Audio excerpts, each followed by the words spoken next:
morning and good afternoon to everyone, depending on what part of the world you are tuning in from. Welcome to the second Elevator Pitch Africa competition, where we have Nigerian entrepreneurs who get the opportunity to pitch their businesses to a panelist and audience of investors, mentors, and spectators from around the world.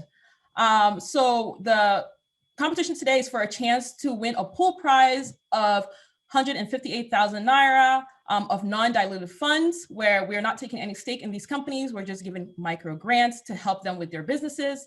The pitch event was created from the need me and other Nigerians in the diaspora had to help fellow Nigerians back home, especially Nigerians who were running businesses or had ideas for a business. But due to lack of funds or connections, they have challenge pushing forward. So my fellow panelists who are on here, they will be introducing themselves soon. And I came together to create this pitch event to test the concept of an event that connects Nigerians in the diaspora to Nigerian entrepreneurs in Africa.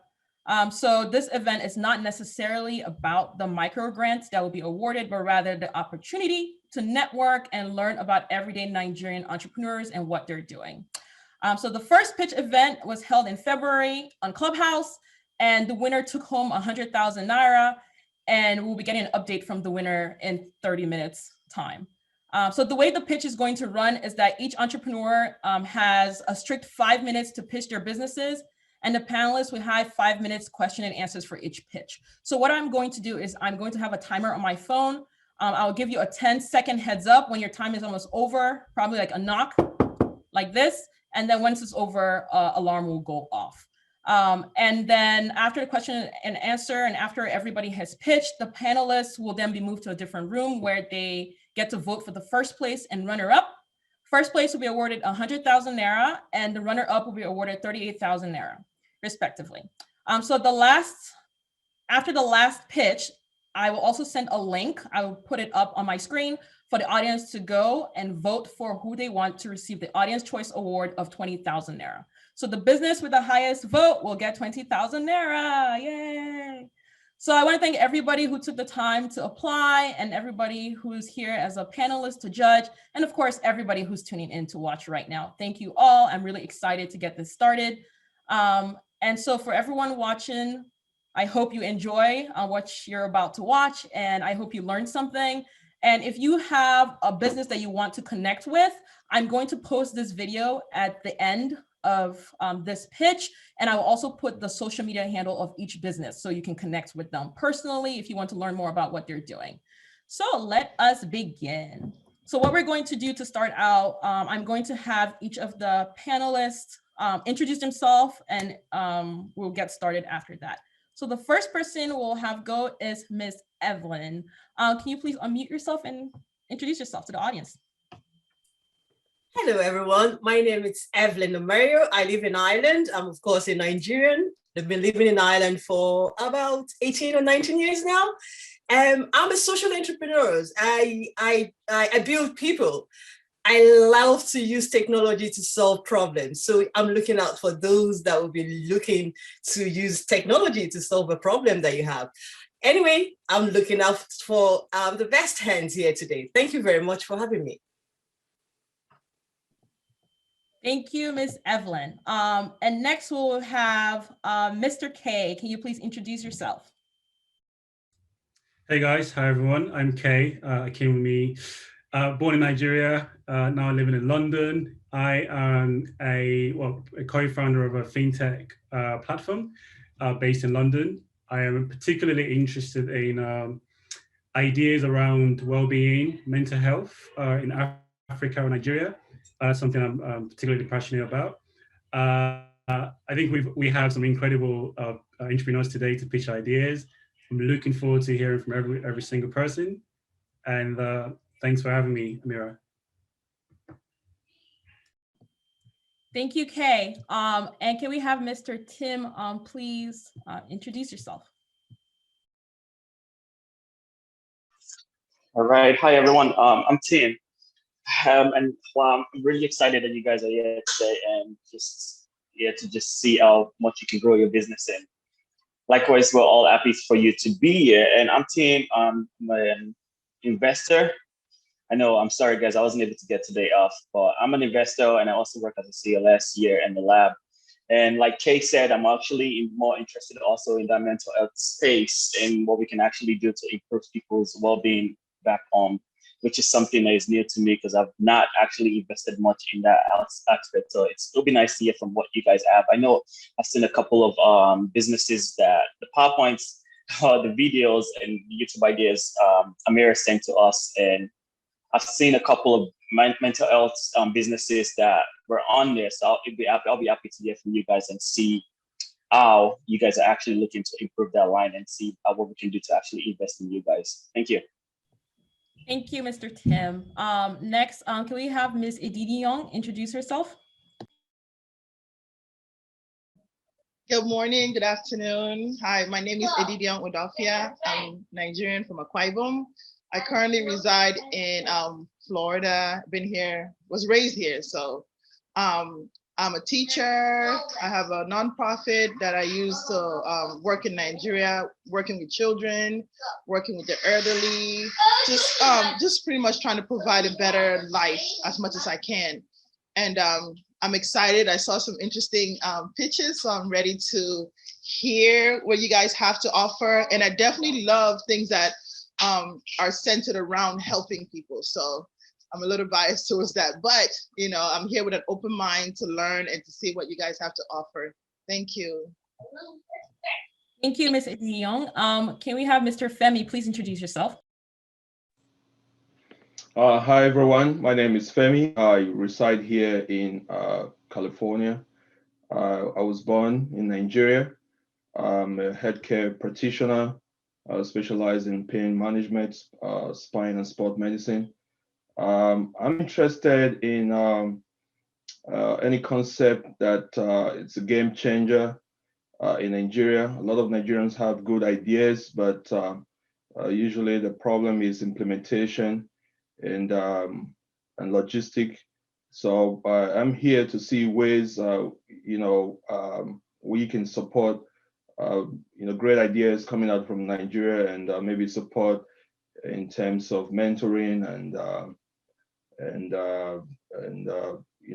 financial resources and things like that. So I'm excited to see what is out there, and listen to some of the pitches and read some of the pitches and watch some of the videos, and there's some interesting ideas, and looking forward to seeing these individuals pitch their ideas, and nice to meet everyone. Thank you. Thank you very much. Ms. Elahor, can you please introduce yourself? Hello, everyone. Sorry, my network is kind of bad. So yeah, I'm Elahor. I'm Nigerian. I live in the UK. Currently doing my second master's in business psychology. I have a few businesses, and I'm very interested to hear all the ideas you have. I'm also biased to ideas that are going to help people. So yeah, it's nice to meet everyone. Thank you. And Mr. Ola, can you please introduce yourself? Hi, everybody. My name is Ola. I'm currently based in Boston. I've spent about 30 years in Nigeria. I'm interested in specifically tech projects that solve real problems in Nigeria. And I'm looking forward to hearing you guys and seeing what you guys have to offer. Thank you. Bye. Thank you, Mr. Ola. And then we have Mr. Niskak. I don't know if he's here, but Mr. Niskak, are you here to introduce yourself? I guess he's not. So we're just going to get started. So what we're going to do is I'm going to call on the first person who will be pitching. As I mentioned, you have 5 minutes to pitch, and then you have 5-minute questions from the panelists, and then we'll move on to the next person. So once I call your name, please unmute yourself. If you have a video to share, please click on the share screen below and share your video or your presentation. If not, you don't need to do anything, but just talk. All right, so the first person that is going today, we'll start with Whispershaven. Whispershaven, please unmute your mic. And the timer will begin once you begin to speak. Okay, hello everyone. My name is Ijeoma Chinwah. I am Nigerian. I've lived in London. I currently live in London for over 20 years now. I'm a psychologist. I am a CBT trained therapist. I'm also a qualified social worker. I've started an NGO in Nigeria. It's called Healing Whispers. What we offer is a holistic support for people with underlying mental health issues, as well as partnering with shelters that offer the support around basic care needs, and also helping people with underlying mental health needs that are on the streets. So what we do is we ensure that they have shelter, they have food, they have clothing. We liaise with the psychiatric hospitals as well to ensure that they have psychiatric assessments and have medication, are compliant with their medication. So what we're doing as a whole is a trauma-based work. So we're going into schools, corporate organizations, rural areas, offering parenting classes, working with victims of or survivors of rape, domestic violence, offering safeguarding training as well. Based on my intro, you can hear that I am highly trained and skilled. I've worked within mental health hospitals in London. I have worked as a social worker within the social care sector for nearly 20 years. And this is something I want to grow in Nigeria. Part of what we offer as well is mental health awareness and stigma on radio. So we're on 2 radio stations where we talk about the desensitization and dehumanization and how people with underlying mental health issues are treated within our community, and also offering education so people can understand that these are people that are vulnerable and in need of support and help, to help bring about a generational shift in people's understanding around mental health issues in our country. I believe there's a huge vacuum in Nigeria stemming from the grassroots to legislation across the board, and a lot of people in need of this support.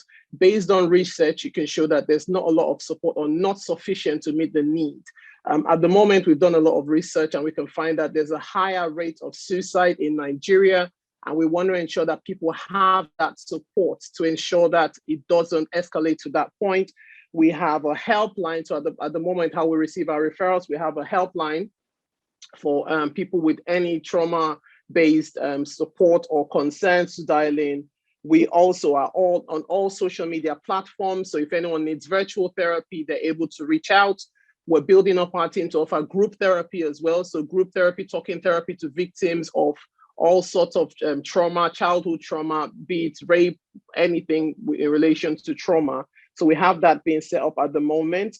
We're going into schools as well. So we've been invited to a lot of schools to come and do talks and offer a safe space for children to explore what mental health means and have some self-help strategies to manage their emotions.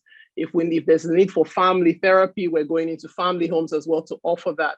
We're helping parents to highlight and understand the risk indicators. So if your child is probably being sexually abused, what to look out for.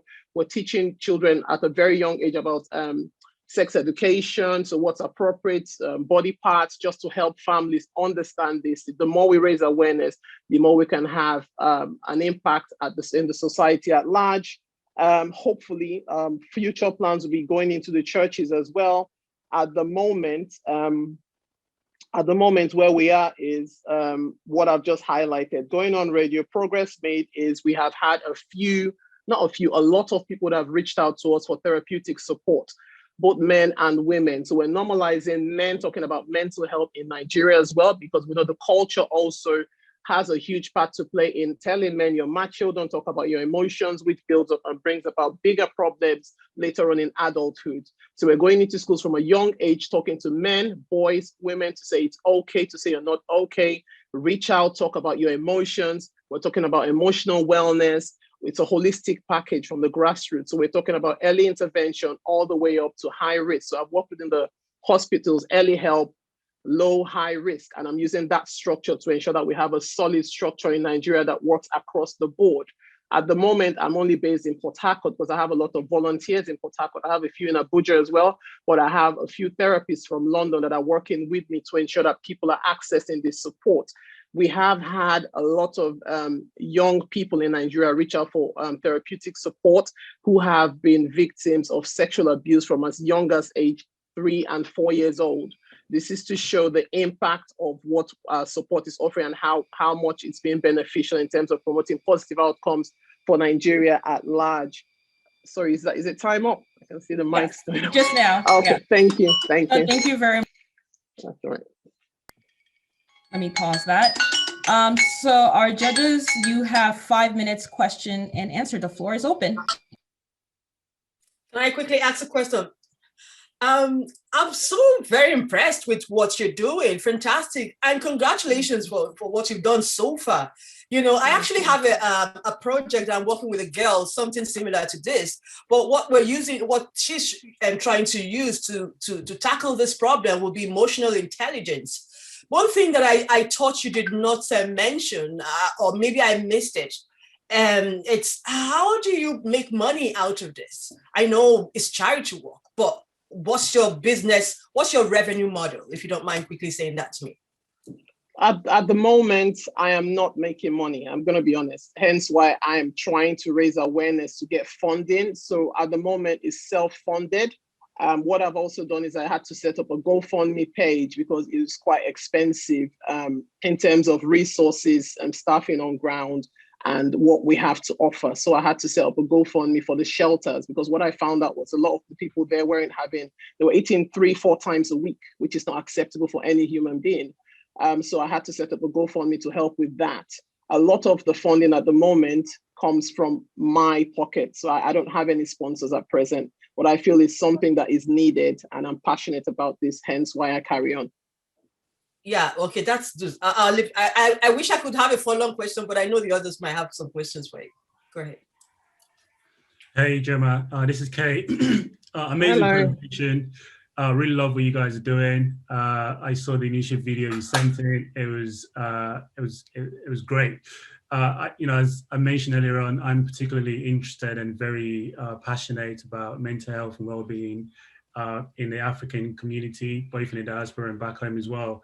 It sounds like you guys are doing amazing work. I have some questions around, how do you do this at scale? I mean, I think Evelyn sort of asked that question around revenue, but for me, it's more about sustainability of this project, right? It's an amazing thing you're doing. This is not, a profit-based type business. This is a non-profit business that benefits and serves society in a good way. How do you see the sustainability of this, and potentially how can people on this call help the cause and what you guys are doing? I'm particularly interested in the tech aspects of it, so that you can to see really if you guys are thinking around how do you make people all over Nigeria and potentially Africa, especially the virtual side of things you mentioned as well. What are the plans around sustainability and I guess the tech side of it? Okay, in terms of sustainability, at the moment, because I'm based in London, it's quite difficult managing. But what I have is a team. So I have a lot of people on ground that are doing. So I have people on helplines. We have a rota that works round the clock. So if someone is suicidal and they dial in at 1 a.m., I have someone by the helpline that will take that call and ensure that they speak to them, do a quick risk assessment. If they need to go out, they will go out and see the person face to face. Are these people getting paid? Sorry? Are these people getting paid, or are they volunteers? At the moment, they're volunteers, which is amazing because they're quite passionate about what they're doing. Sure. Again, because I live in London, I believe in structure. So I have short-term goals, I have long-term goals in relation to Healing Whispers. The short-term is utilizing virtual networks. So my brother is an IT consultant, so he set up the website. We're looking at getting an app and a safe space for people to access our support online. So there'll be a line and a link, direct link to me to have virtual and ongoing therapy, which is what is happening and working at the moment. Further down the line, my dream is to set up a service, so a mental health hospital that will cater to all needs, start group therapy, skill acquisition centers, and grow this on a level to ensure everyone's mental health needs is catered to. Because at the moment, that's something that people don't see as important. And in my opinion, it's probably more important than physical health, because without your mental health, you can't attend to your physical health needs. Absolutely. Brilliant. Thank you for that. We have time for one more question. Hi, everyone. My name is Nsika. I have just one question. in regards to this. When it comes to the mental health, it's quite critical.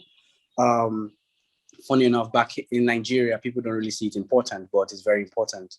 And I just have one question for you. Do you see yourself monetizing this service anytime soon? I think the plan is to get funding to grow this business, because I have volunteers at the moment, and whilst they're passionate about what they're doing, I don't see anyone doing this for 4 or 5 years without getting paid.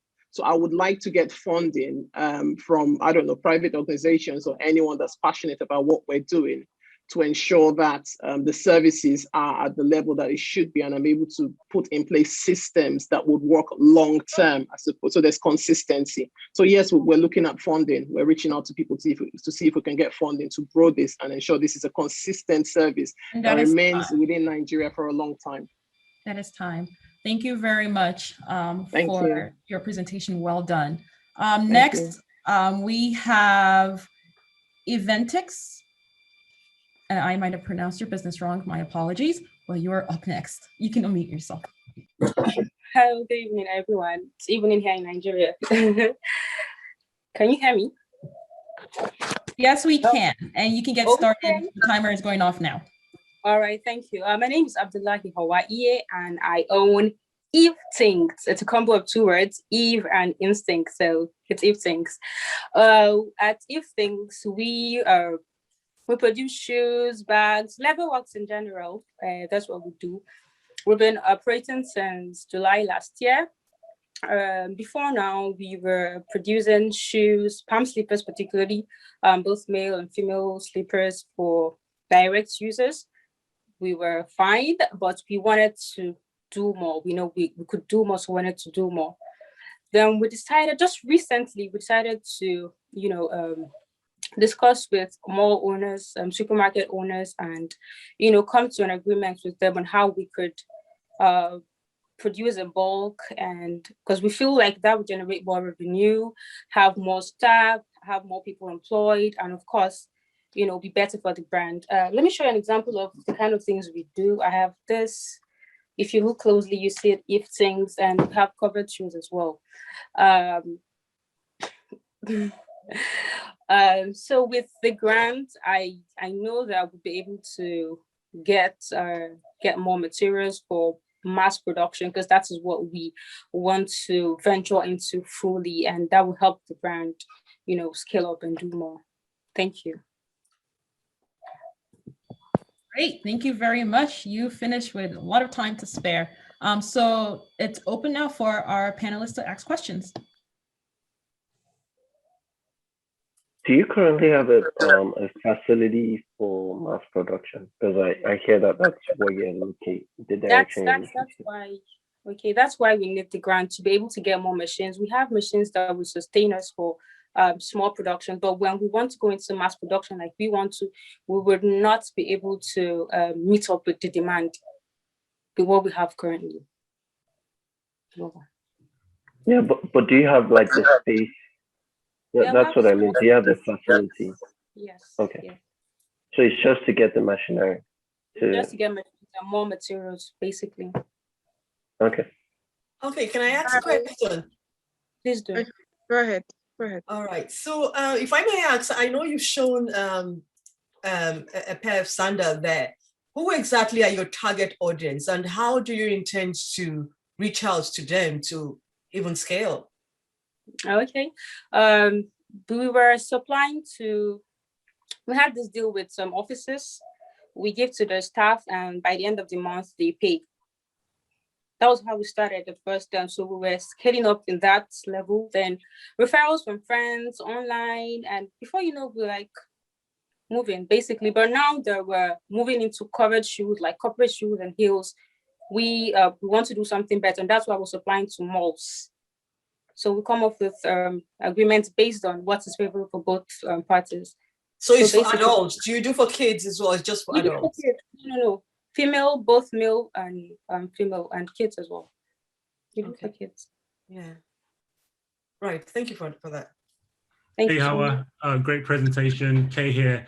I didn't really get, really love what you're doing, by the way, but I didn't get a sense of the team. Can you tell us a little bit more about the team behind what you're doing? Oh, my bad. We currently have 4 cobblers. 4 cobblers. I double as the account manager, social media page handler, and the owner. So, but in all, we're a team of 5.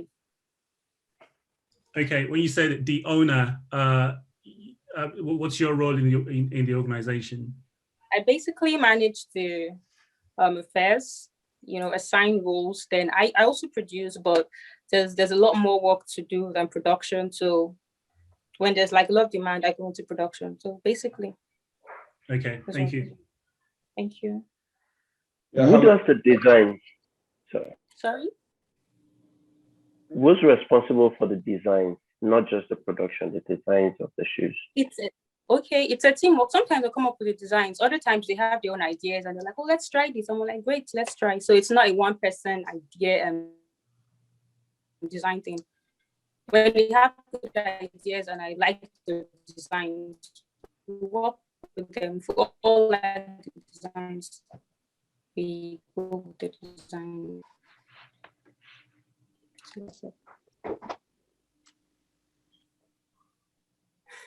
Hello? Hi. Yeah, Hauwa. Femi, you can go ahead. Yes. Okay, thank you. Nice presentation. So how did you get involved in this? Typically, shoemaking, it's not something that a lot of women are into in Nigeria. And I particularly like the fact that you're passionate about this. How did you get into this, and what motivates you to want to do this? Personally, I'm a lover of shoes to begin with. Then when I was in school, I used to sell shoes for, those in the hostels and school, and then I buy and sell from other people. Then when I left school, I wanted to do something better. And then I thought, why not learn how to make these things, make to the standard that you want? Sometimes people want this design and then we're out of stock. It started that way and I fell in love with what I was doing, and that was how we started. Okay, good. And will you consider going into things like wallet making and things like that? Other Very kind of open. work? Very, very open to leather works, very open. Eventually, sometime in the future, we'll own like a proper fashion house where we have clothes and the likes. Very open to that. Okay. How do you source for your materials? Okay, we get our leather from Kano because it's a tannery in Kano. So getting leather in Kano is quite cheaper than any other place. Then Lagos sometimes, because there's some kind of materials that we need, we cannot get in Kano for some reason. So basically, Kano and Lagos for now. So that's how we do it.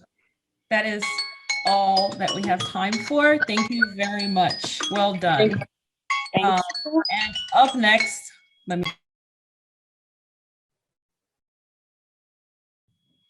sorry, I have to turn off my alarm. So up next we have Floremman. And again, sorry if I am butchering the name of your business. You can unmute your mic.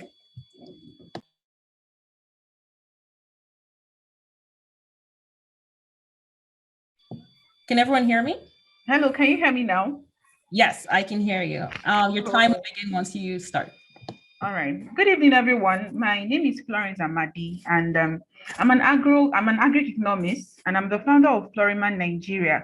So basically, what we do in Floremman.ng is that we're into the production of naturally raised chickens using only herbs, fruits, and spices that are readily available in our environment. And this could include ginger, garlic, black pepper, Christmas melon, bitter leaf, scent leaf, turmeric, aloe vera, apples, pawpaws, and a whole lot of others.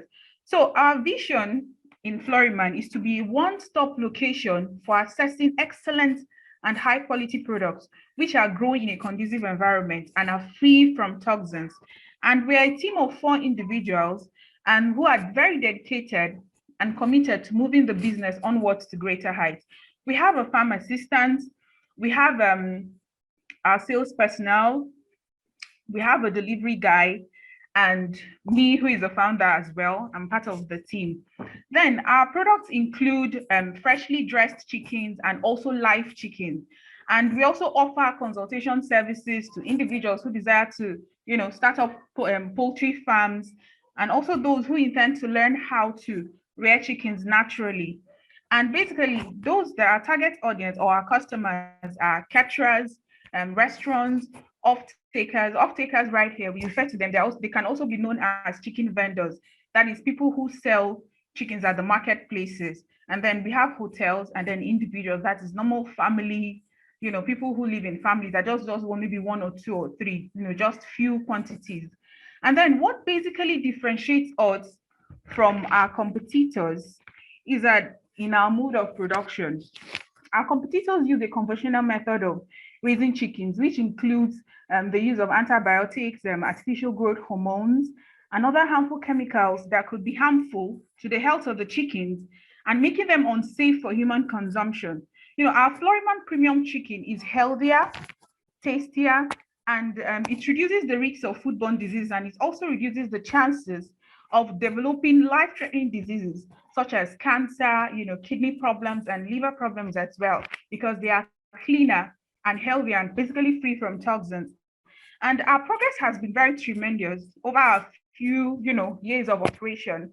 We have over 30 customers who trust us to provide them with quality poultry products. And as at date, we've been able to register our business and open corporate bank accounts, and we've been able to increase our production capacity from 50 birds per cycle to about 300 birds per cycle. And our future plan is to increase our production to over 2,000 birds per.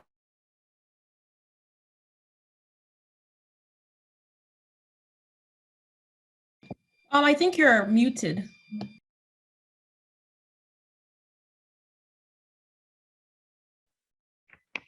Hello, can you hear me? Yes, you can continue.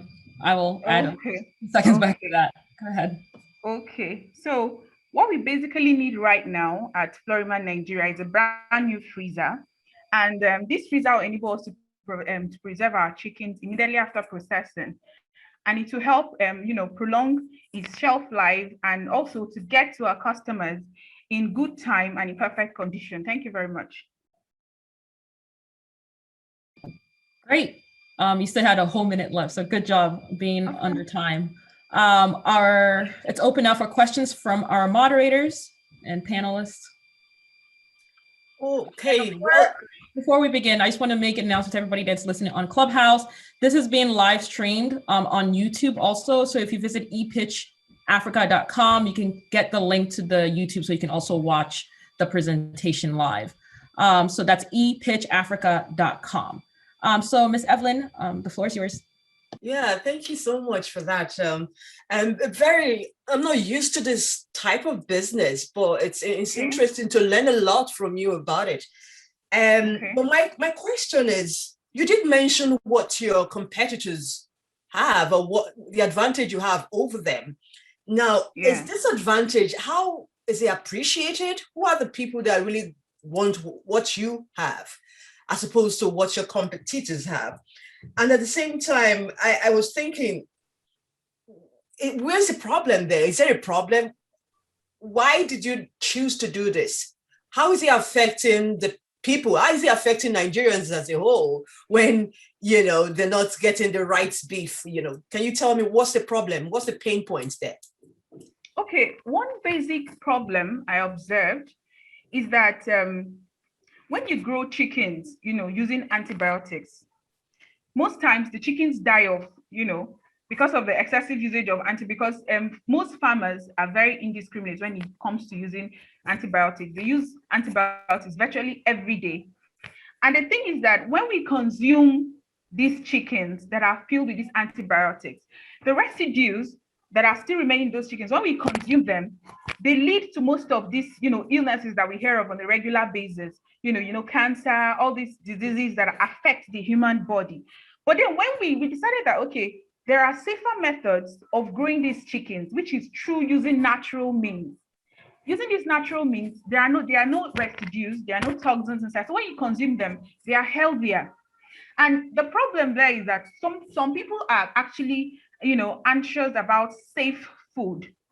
Right now in Nigeria, most people are becoming aware that most foods that are produced, some of them are unsafe for human consumption. So people are on the lookout for foods that are safer, because when you eat good food, definitely your health is assured. You won't fall sick easily. And of course, you have a wholesome lifestyle. All right. Thank you very much for that. So I have two questions. Can I go ahead? Yes, go ahead. Yeah. So my first question is, I really appreciate what you're doing. I'm a little familiar with farming and the poultry space, so I can relate to what the problem is. But two questions. The first question is, in terms of price competitiveness, what's it like? Is there like a huge premium? Number two, what category of customers are the biggest sections of your market currently? Your current customers, are they mostly hotels? Are they mostly individual consumers? The third question is, what's your plan for scaling? And just listening to you talk, I'm kind of like wondering that rather than focus on production, would it not be better? Let me not say better because it's your vision, but will it not be more scalable to focus on the feeding solution and work with existing farmers to transition them from regular feed to your model for feeding? Is that like a model you've considered? Why did you choose to directly go into production? Okay. There's a slogan we have, most farmers have. They always tell you that farm with a conscience. You know that, okay, when you're using bad farming methods, at the end of the day, in the long run, it affects the final consumers, which are the human beings, right? So for example, when you talk about our customers, our target audience are basically caterers, restaurant owners, chicken vendors, that is those who sell in the open markets, hotels, and then normal individuals. And then, like you said, about scalability, definitely would want to go into egg production, that is layer production, because what we are basically now into meat production. So basically, we'll go into egg production. But right now, our feed production, right now in Nigeria, we have no company at all that produces purely organic chicken feed. So what we substitute that with by fermentation. So the fermentation processes which we use as regards to feeding our birds breaks down all those chemical components that would have been used in the production of this feed. But like you said, feed production is quite capital intensive. So we are starting from from the production aspect. Then from there, gradually, with resources and then with enough capital at our disposal, would also venture into producing our own chicken feed. Great. We have time for one last question. Mr. Femi? Yeah, thank you. I like what you're doing. I'm a big proponent of organic chickens, organic food generally. Thank you. My question is, in developed countries, organic food are usually certified to be organic food. In a place like Nigeria where they cut corners, how do you gain customers' trust? And how do you certify this food? If there's a mechanism for that at all. If there's not, how do you make customers trust you that you're doing the right thing? I know you're talking about in farming, you have to have good conscience to do what you're doing. But other than the concept of good conscience, how are we sure that you're not cutting corners? Okay, thank you very much for that question. We don't cut corners in our production process. What we use are basically natural items that are found in our environment. And one good thing about our customers, there's this feedback we get from our customers. They tell us that, okay, when they prepare these chickens, it has a distinct taste and the texture is quite different, from the normal chicken. I'm cut you off. Can you hear me? Yeah, so it's time. Thank you very much for presenting. We're going to go on to the next person just to stay under time, but you can continue the conversation later on. Thank you. Thank you very much. Up next, we have Shoeniverse. Can you please unmute your mic? Again, you guys are doing great. Keep up the good work. And for those who are listening, if you want to watch live video of this pitch event, please visit epitchafrica.com and click on the link. It will take you to the YouTube live stream. That's epitchafrica.com. Next, Shoeniverse, you are up. You have 5 minutes once you begin to speak. Okay. Hi, everyone. Good evening. My name is Olamide Olajide, founder of Shoeniverse Leathers. At Shoeniverse Leathers, we make bespoke footwear for men, women, and children. Our Shoeniverse Leather is located in Lagos, and we also make special shoes for differently abled people. This is our brand, and these are some of the samples we make. We source our materials from Mushin, Lagos, because I live in Lagos, and Mushin is like the biggest leather market in Nigeria. So presently, I work alone, and I have a part-time assistant that works with me whenever it's free. So the business is basically an online business for now because I don't have a workshop yet. So I have a shoemaker that I cut with.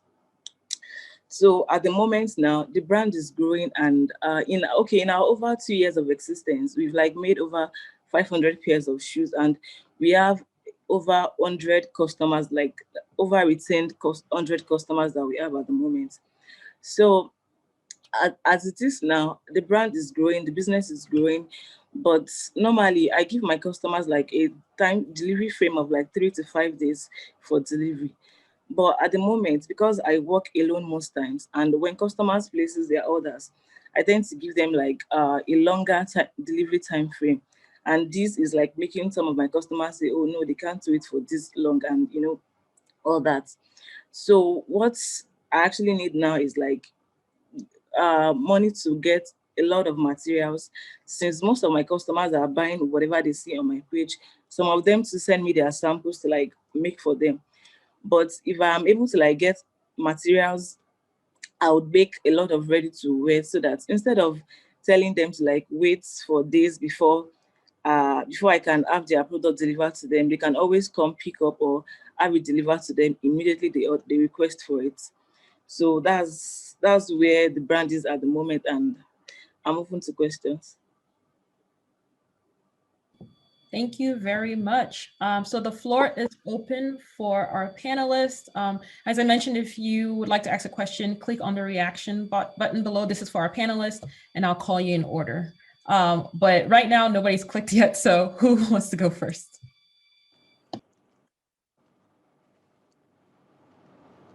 Hello. Do you plan on increasing your team? Are you planning on training someone or hiring? Yes, absolutely. I'm actually working on getting a workshop. Like I said, I'm cutting somewhere, so I can't basically just get people to work with me because I don't have a store yet. So I'm working on getting my store before the end of the next quarter of the year. Then by that, I would be able to get people to learn and also have more shoemakers to work with. And I'm sure I'll be able to achieve this because I already have a lot that I've saved. But I know that by the time, if I win this grant and I have the money to get materials and make a lot of sales, because I have a salon around me. I have a barbing salon around me that I frequent every day. And I've spoken with the guy, and he's like, oh, okay, I can bring some of my products and display at his store and sell at his barbing salon. So I know that if I'm able to meet the targets and make more sales, I'll be able to speed up the workshop stuff and have it before the end of the next quarter. All right, thank you. Mr. Femi? Thank you. Can you hear me? Yes. Yes, Shoeniverse, thank you. Thank you for your presentation. I'm going to ask you the same question. It seems like a lot of people are going into shoemaking. So why shoemaking? Why did you decide to do this versus any other business? What's your passion for? Yeah, apart from the passion and every other stuff, I realized that people with big feet have difficulties in like getting their exact sizes and their preferred design, in the preferred shoes they want. So some people, if they see a shoe in another brand they want, but they're like, oh no, they don't have my size, or because I have big feet, if I order, and I don't, especially for people that have like big upper bridge on their feet, all this big upper feet, that's not the normal size 45 or size 46 will not enter there until they have like, okay, maybe built for them alone. So I have a lot of customers like that, and they come to me and they're like, oh, okay. So I will like measure their feet, and for some people that we meet online, they will just, all they need to do is just send me a clear picture, unedited picture of their feet, and I will like, whatever I make will be tailored to their perfection. Great. Miss Evelyn?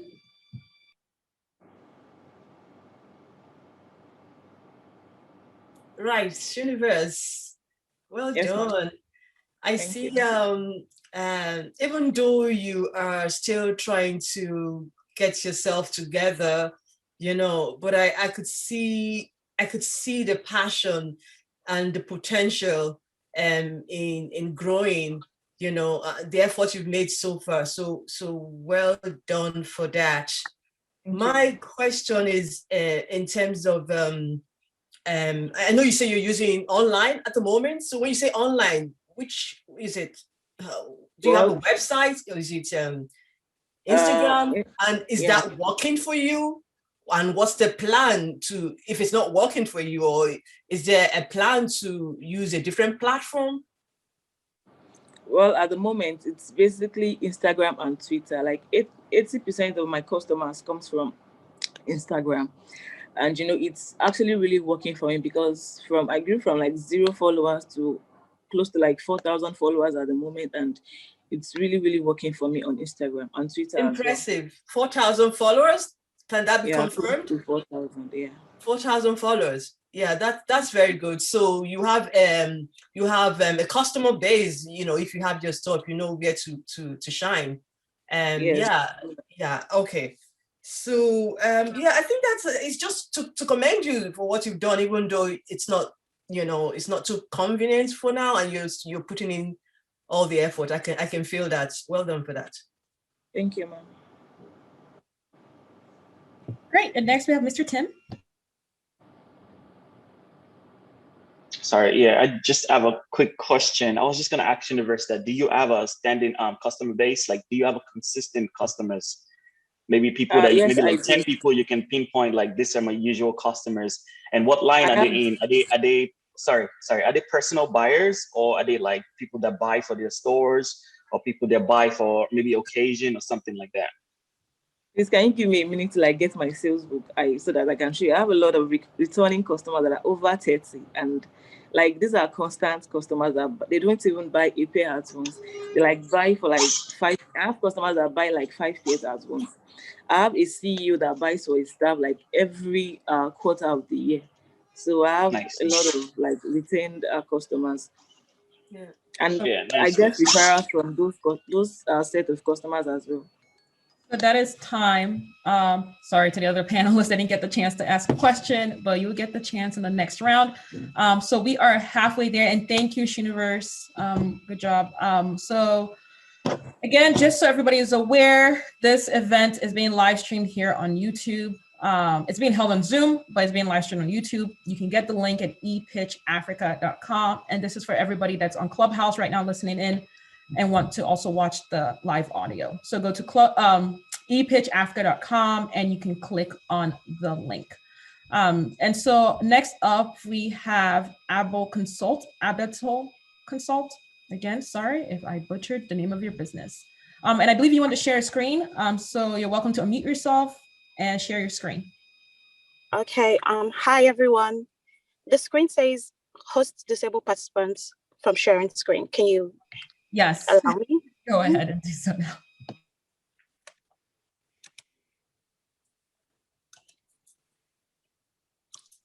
Okay, hi everyone. Can you see my screen? Yep. Okay, hi everyone. My name is Omowunmi Afolabi.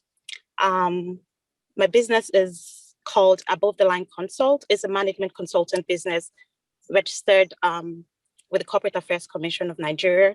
I am the founder, and this is what we do. The business is involved in helping people and creating social capital. And we do this by a participatory learning action. Basically, what we do is help other businesses or individuals who are interested in helping people develop tools and strategies to do that. So the first step in our design process is to ask them questions about what social good they're interested in creating. So we ask, we listen, we observe, and we learn. Then secondly, we define the needs. So we carry out a needs assessment to define the scope of what will be done. We look for patterns and insight. We ask questions, we create assumptions, and then we frame a point of view. Afterwards, we then ideate. What that means is we co-create with the individual or the organization initiatives or projects that will best suit their desires and budgets and strategic plan. So we come up with many solutions, we experiment, and then we brainstorm and select. Then we go ahead to create a prototype. So now that we've come up with an idea, we test these ideas so that when we learn from it, we refine it. We're learning from the end users who are like the beneficiary of whatever the businesses want to do for social good. We think big, act small, we fail forward, and then gather as much feedback as we can. Oh, you're back? Yes, you're back. Okay, and then the last thing is to launch and adopt. So everyone is interested in doing good, and sometimes the difference between them desiring to do good and actually doing good is that they don't know how. So our goal as a business is to connect the dots between helping people who desire to do good and actually doing good. So about me, I was a child that was forced into child labor as a child. Basically, I had to go to the streets to hawk to be able to go to school. And I went to a public school that, had the worst learning environment. And this kind of created a spark and a desire for me to, want to grow up and change this narrative for other people. I also have a great sense of responsibility. I am very idealistic, but I'm not just idealistic. I back that up with empathy and action. So the problem statement we have, Nigeria is ranked among one of the poorest nations in the world, and then opportunities for everyone is not equal. So people don't have access to healthcare, education. Some people, it's malnutrition, child labor, unemployment, and all of these things. So not just one person, the government can't do everything. So we have businesses or individuals who are interested in doing good. So the solution is that our business is designed to be a hybrid consulting enterprise with a mission to help organizations incorporate social responsibility as part of their business processes. So we will help you design custom tools and strategies that will create the change that matters to you and to the members of the community you're trying to affect. And the PLA method, which is called participatory learning action, this method basically involves the community. That way, the community, you learn from the community what the exact need is. Let me give an example. I went to the public primary school that I went to as a child, and I noticed that the kids in that community first didn't even have access to good public toilets. Oh, sorry, can you please unmute yourself? I accidentally muted you trying to mute someone else. And I will ask you mine. I just did. Hi, okay. Hi, everyone. So they didn't have access to a public toilet, right? So what we did, now we were able to access the needs, and that's a legitimate need for children in public schools, because when they can't go to the toilet, then they're exposed to ill health, and then they will become absent from school, and that will affect them going through school. So what we did then was to speak to members of the community. So we had plumbers in the communities, we had people who do boreholes and whatnot. And from within the community, we were able to gather resources from the community to help the public school within that community. Another time, we decided to do a Dress to Learn project, which was basically providing school uniforms for children who otherwise would come to school. There will be time. Okay, thank you. I guess this thing is just not loud enough. But thank you very much for your presentation. The floor is open for our panelists.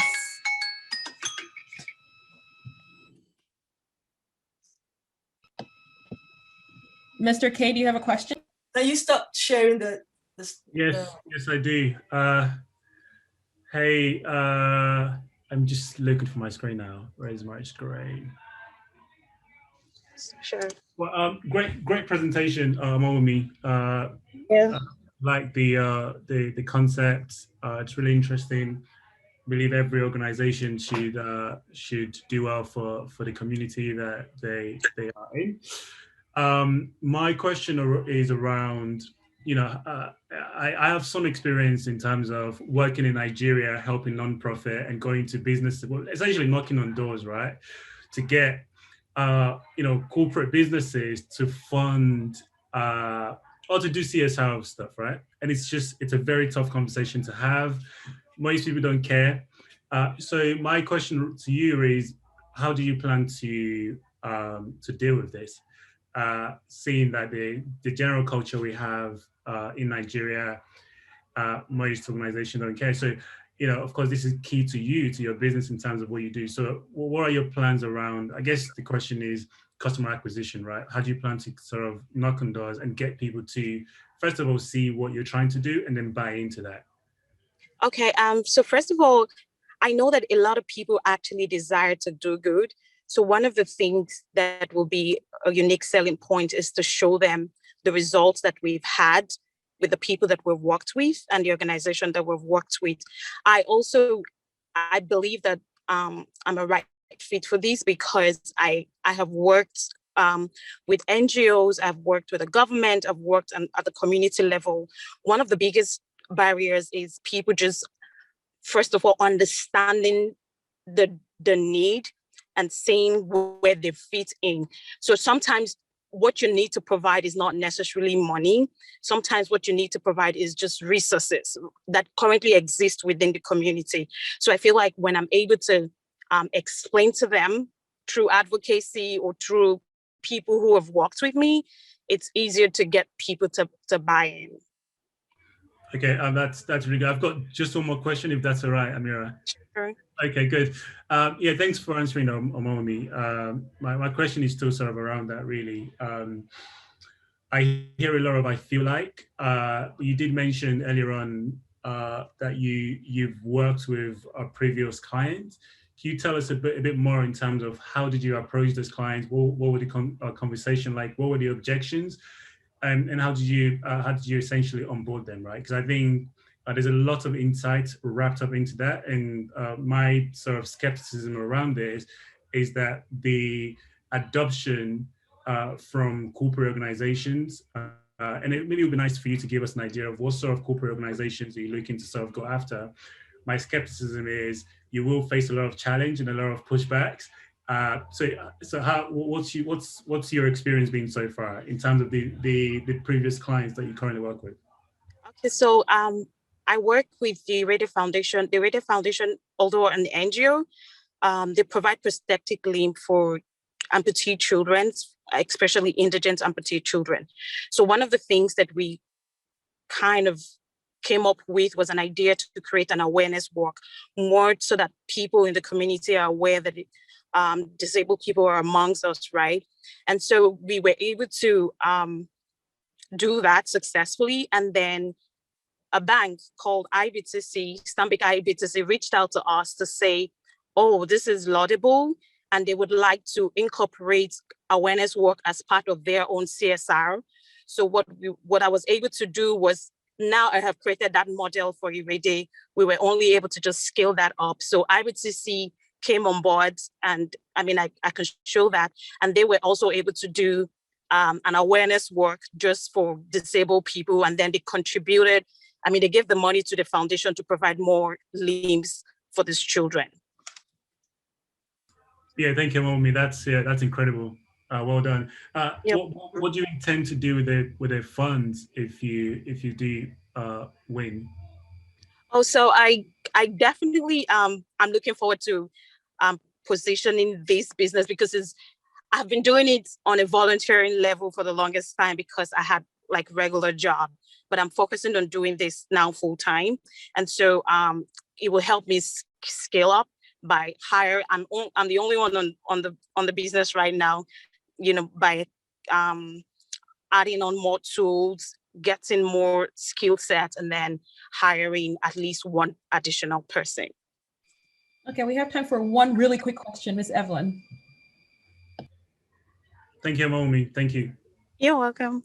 Yeah, he asked all the questions. So, funny enough, all the questions I was going to ask, he asked them already. But just to commend you, I see that you use design thinking methodology in structuring your ideas and all that. You know, when you use such framework, it helps you to actually make sure you cover all the angles. But my question, you know, besides the one my colleague there has asked, it's how do you time. Sorry. Okay. Now it's time. Trying to stay on track so we can get everybody out of here and not go too much over time. But you will have a chance to ask more questions. You can also ask questions in the chat. So there is a chat. You can type your questions to each individual, to all of us, and they can answer you back. I think that's a good way to move forward. And so now we are at our intermission. So awesome job. We're halfway there. We have 5 more companies to go through. And so during this 5-minute intermission, what I'm going to do is introduce our winner of the very first Elevator Pitch Africa event. He pitched in February with some other entrepreneurs, and some of them are here to pitch again. But he pitched in February and he won 100,000 naira for his business. So he's going to give us all an update on what he's been doing so far since he won the pitch competition. So I will invite JLA, aka Joba, please unmute your mic and introduce yourself, your company, and give us an update. All right. Hi, everyone. Pleasure to be on here. Can you hear me? Yes, we can, but we don't see your video on. I don't know if you're having issues. Yes. That's fine also. Yes. Where I am right now, I can't open up the video. So as I was saying, hi, everyone. Pleasure to be on here. My name is JL Adejumo, co-founder at Christian's Manufacturing Company Limited, a product manufacturing company in Lagos, Nigeria. So our flagship product, which was the product I pitched back then in February, is actually a soothing product for teething babies, you know, and I'm sure some of us that are mothers or have had experiences with children who are in their early stage of growth are familiar with the problem of teething, the teething period for babies, which can be a very stressful one for both the mother and the baby itself. And, you know, it necessarily doesn't have to be this way. So at our company, we're able to, you know, come up with a solution, a natural solution that helps to, you know, totally scrap out the whole issues of that comes along with teething, which has to do with the whole stooling issues, the high fever, the temperature issues, and, you know, other accompanying problems. So we are currently at our product, you know, testing stage, the product verification stage of our product. And basically what we used the grant to do back then in February was, apart from also, you know, testing the product, we also used it to scale up our manufacturing processes and also production. You know, for more information, I think that's all for now that I have to say. For more information about us, you can check up our Instagram at chrissense.co. We're working on our website, so it should be launched soon enough. And yeah, that's all for now. Thank you very much, and good luck to the rest of the participants. Thank you. Great, thank you very much. Mr. K, do you have a question? I see your hand is raised. Oh no, I think, yeah, it's probably, I didn't lower it. Ms. Evelyn, do you have a question? I see your hands is raised. That was the previous one, sorry. Okay, not a problem. Do we ask questions from No, that's why I was wondering. You had your hands up. So again, thank you very much, Ijeoma, for giving us an update. Congratulations again on being the winner of the very first Elevator Pitch Africa event that happened on Clubhouse. We're very happy to see you're making some progress. So he's been communicating with me about his progress and what he's been doing. So it's really exciting to see that he's pushing forward. And so that is our intermission. And so we're going to go back to the pitch. We're staying on time-ish. So the next person we have up is GoGlobal Hub. GoGlobal Hub, please unmute your mic, and the floor is yours. You have 5 minutes when you begin to speak. Thank you. I actually want to share my screen too. Please go ahead and do so. Yeah, thank you. All right. I hope you can see my screen. Yes, we can. All right. So this is GoGlobal Hub, and my name is Sola Mathew. I am the founder of GoGlobal Hub. So basically, GoGlobal Hub is a collaborative shared workspace for startups and freelancers. Think about co-working space. That is one of the things that we do. So our story in 2018, when I finished my NYC, there was nobody, to help me. The fact that I've lost my parents, at a very tender age. And then I wanted to start a business, and I was looking for office space, and it was very difficult. The ones that I saw were costly and were not even in a very good location. So one of my friends gave me an opportunity to share his office for some time, and that was where the idea came up.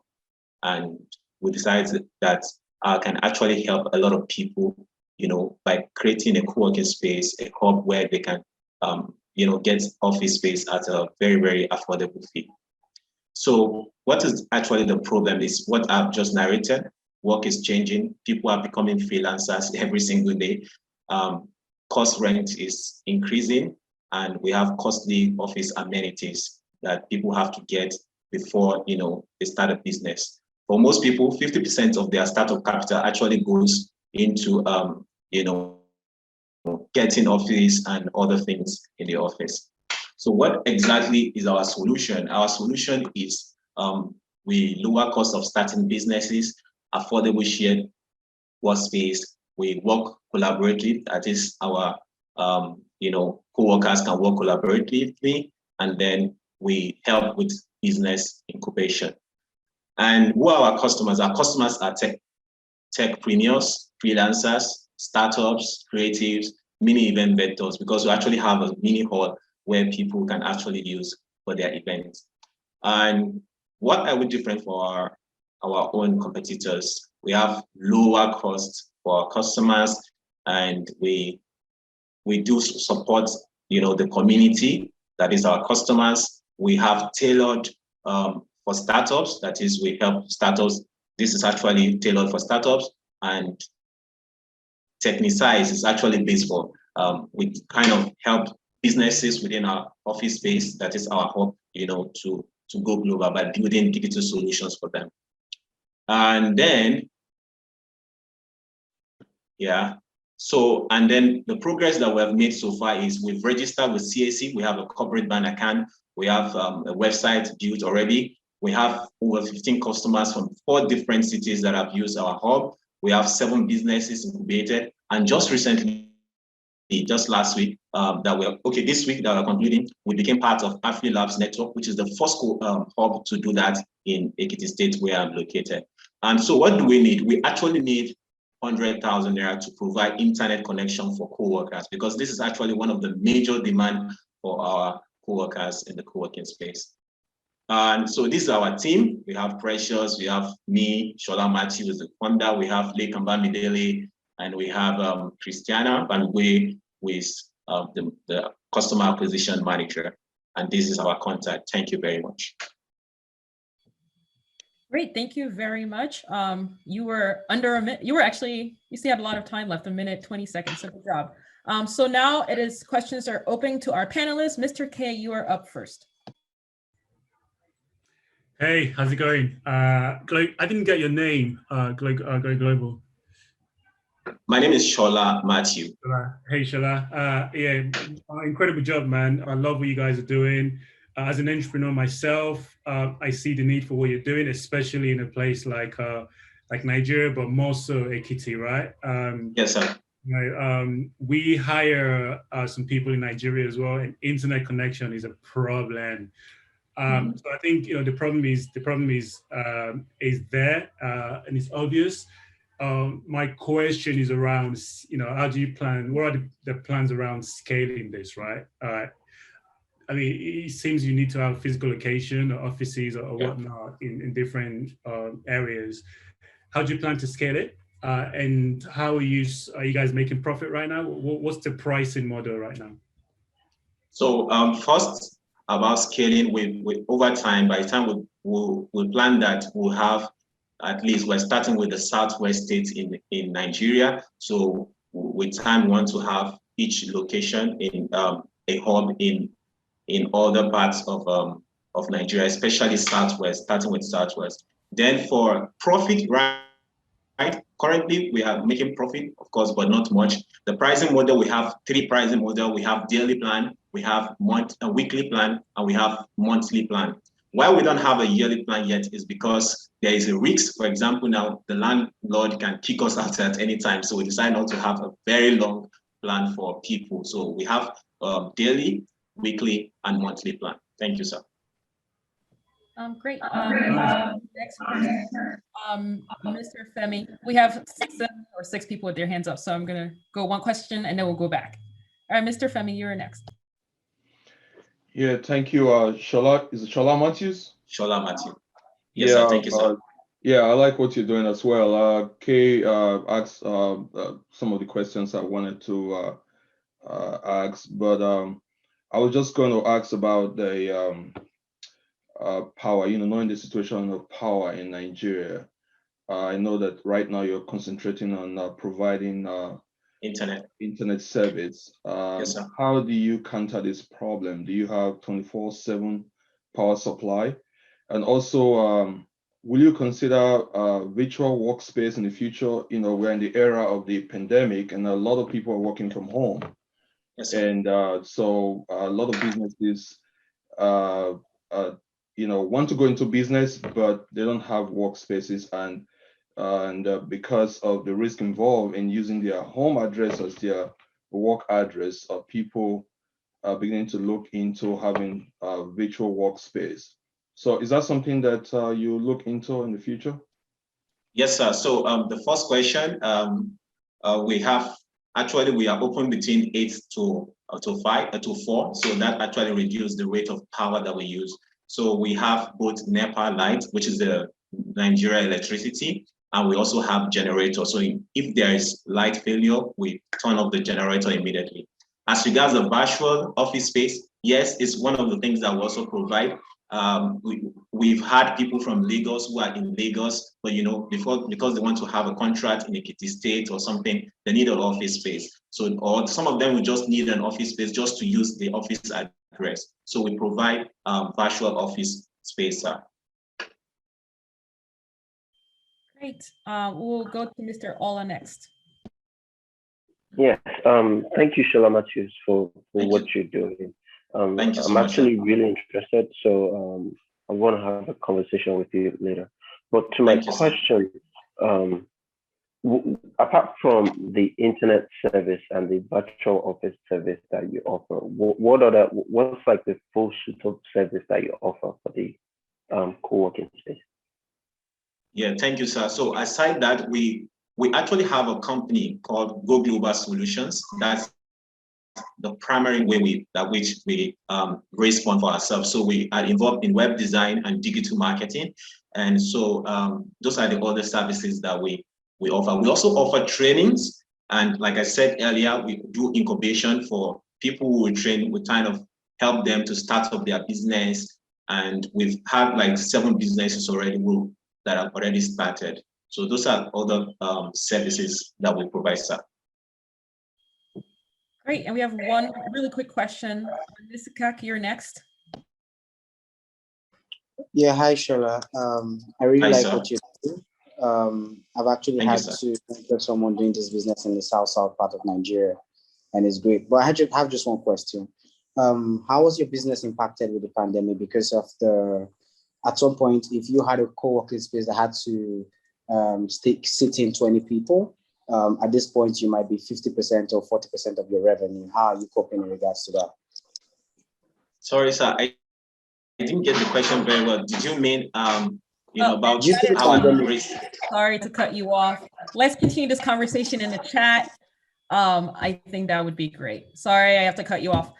So we're going to move on. Good job. We're going to move on to the next business. We have Agent Plus N. Agent Plus N, you are up. Please unmute your mic. Again, you can continue the conversation in the chat and connect that way. For those who are listening on Clubhouse, you can watch this live on YouTube. Visit epitchafrica.com, click on the link, and that would take you to the live showing for this event. All right, you are next, Agent Plus N. I will GoGlobal Hub. Can you please share your screen, and then we can move on.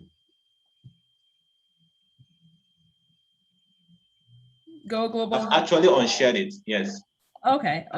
Maybe I still see that it's sharing. Don't know why. Let me see. GoGlobal Hub. I still believe you're still sharing. So let me see if I can. Maybe I'm just the only one who sees this. Does everybody else see this on their screen? No. Oh, okay. It is off. It's just me then. It's just me. Apologies. So next we have Agent Plus N. You are next. Please unmute your screen and begin, and I will begin the time.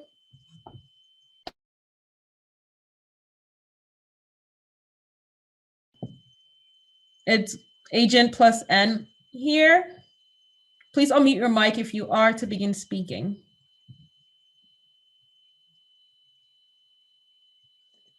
All right, seems like we're having some technical difficulties. We'll move on to the next person and come back.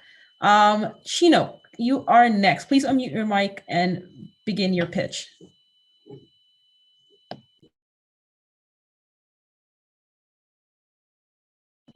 Can everyone hear me, or is it just me? Hi. Okay. Yeah, Welcome. sorry, I have to just present my screen. Just a minute. Yes. Go ahead. Just a minute. Okay. Can you see my screen? Yes, I can. Okay. Sorry, just a minute. Okay. So, hi everyone. My name is Chinok, one of the co-founders of Player One. What is Player One? Player One is a social gaming platform where you can play games for money. Now, this is not gambling. It's totally different. It's legal. I can answer questions regarding this later. Now, this is a problem. There's a huge percentage of gamers that do not earn off this big industry. A lot of gamers, especially gamers in Africa, who do not have the liberty of competing in the biggest competitive tournaments held around the world. And what we offer in Player One is you sign up, you create an account, you fund your account, you create a game, and we match you with similar skilled gamers, and you play and end off your skills. It's totally legal. And how big of an opportunity is Player One? Well, last year, one of our target markets recorded amounts, thanks to Corona, of course, a huge amount of 400 million games played just for FIFA. If we could capture just 1% of this target market, that's about, according to our lowest entry fee in our platform, that's about $800,000 a year. If we could capture just 1% of FIFA played in the world. And we do plan to scale to, currently when we launch in the next couple of days, we will be supporting 8 different titles. And our means of revenue generation. So yes, we have 10% of every match fees. So let's take, for instance, you want to play a FIFA match of 1,000 Naira versus an opponent. you would be winning 1,800 naira, because we take 10% from your entry fee and 10% from the opponent's entry fee. And also we have advertisements as a source of revenue for us. We would run ads on a certain instance of the platform for gaming brands and gaming organizations. And also one of our focus is to be a very data-focused company. We would have access to a lot of data, especially African data, which telecommunications would love to have. For instance, the best network used for playing games at a certain time, and also the title most played countries by countries. And our competitive advantage, well, we do have a clean user interface for a proper user experience. We have a skill-based matchmaking. So this being said, we are after unique experience for you, meaning we wouldn't pair you against people who are more experienced than you. Take, for instance, you just downloaded some game on your phone and you want to play against someone. Our algorithm studies users' behaviors on our platform and their wins, and we would match you with the same skilled gamer. And also our competitors out there, like Players Launch, Drake invested 5 million in this last 2 years. They don't have Africa infrastructure in mind. We have also embedded this in our platform, like rules to do, what to do when there's a disconnection of power or internet or something. And also mobile gamers, casual gamers are welcome on the platform. So far, so good where we are right now. We've built our MVP.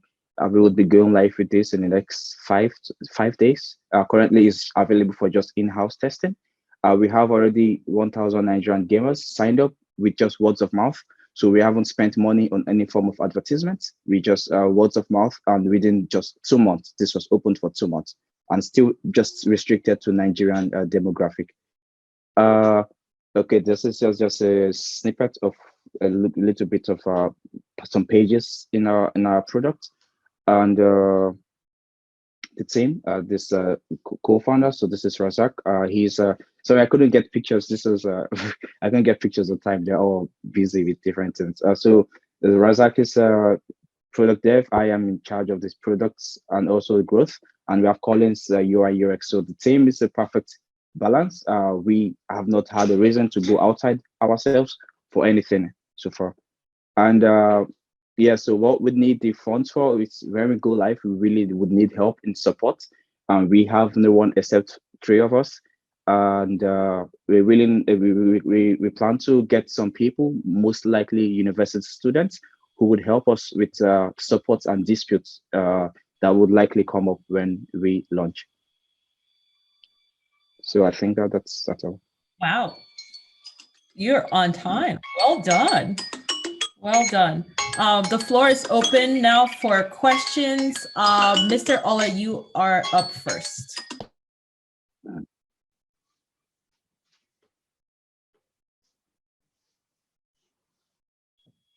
Mr. Ola, you are up first for questions. Yeah, I apologize. So what's like your customer acquisition cost like? And how do you plan to gain traction in terms of adoption? I think that's the biggest thing. Well, our customer acquisition, first of all, we are after natural growth. So we want to rely more on the natural growth by words of mouth. But other than that, we have various means of customer acquisition, like our gaming communities already reach out to them. At the same time, we, of course, been in public publications by lots of, take for instance, TechCrunch or Tech Cabal, or some of these gaming blogs would help us reach out to our possible users, and also university groups and forums and gaming. Take for instance, Reddit. Reddit, there's a community of over 500,000 African FIFA gamers just in Reddit alone, and we plan to acquire users from all of these communities at this early stage and reach out to communities as well. So for costs, we don't need to spend so much. Like I said, this is purely natural growth. We are expecting to grow it. Great. Next we have Mr. K, and we'll come back around if no one else has their hands raised. Mr. K, you are up next.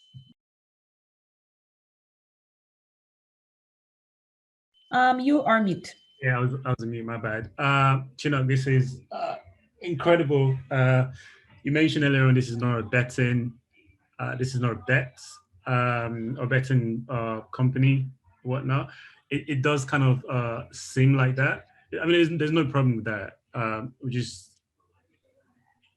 How do you differentiate yourself from Yeah.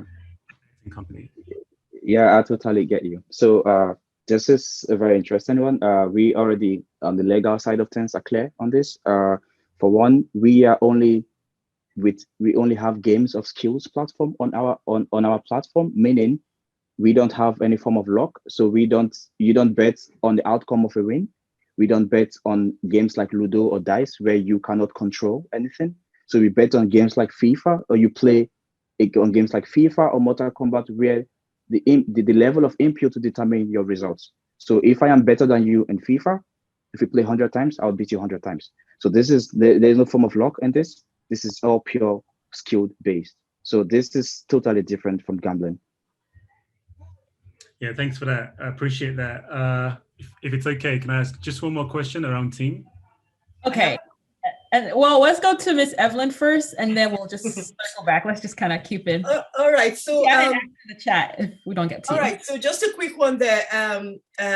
You mentioned something about data, that you could sell the data to companies and the like. So I'm just wondering, what about data protection? Is there anything that you are using to safeguard that part of it and your expertise? Because this will involve a lot of collaborative filtering. I want to know more about the developer. Tell me more about that, please.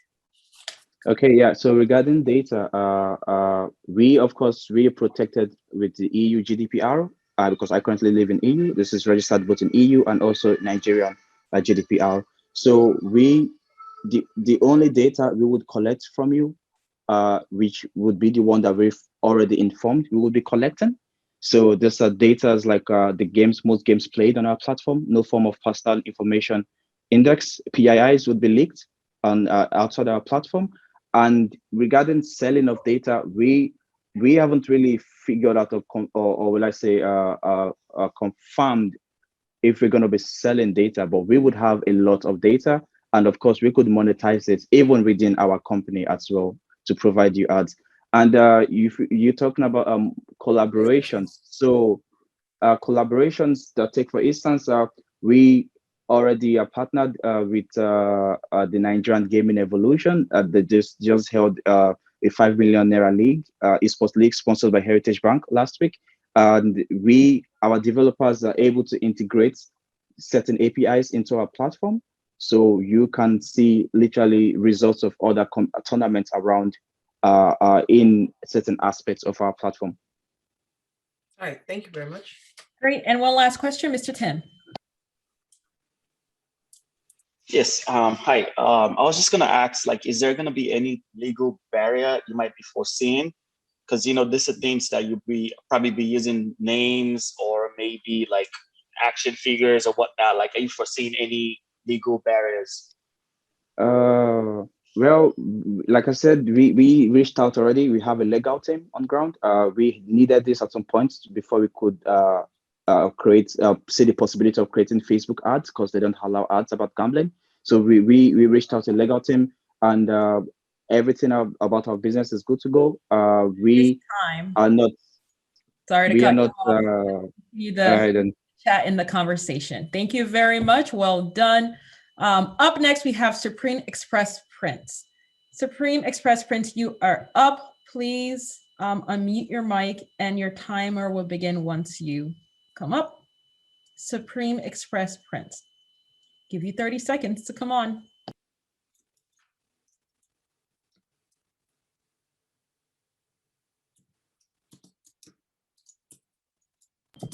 Okay.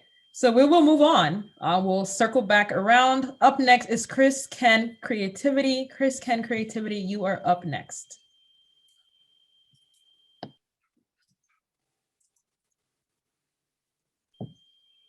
Is Chris Ken Creativity on? Chris Ken Creativity. Okay, let us circle back up to Agent plus N. Agent plus N. You are up next if you are on here. Hello. Yes. Who is speaking? Christiana. Company name, please.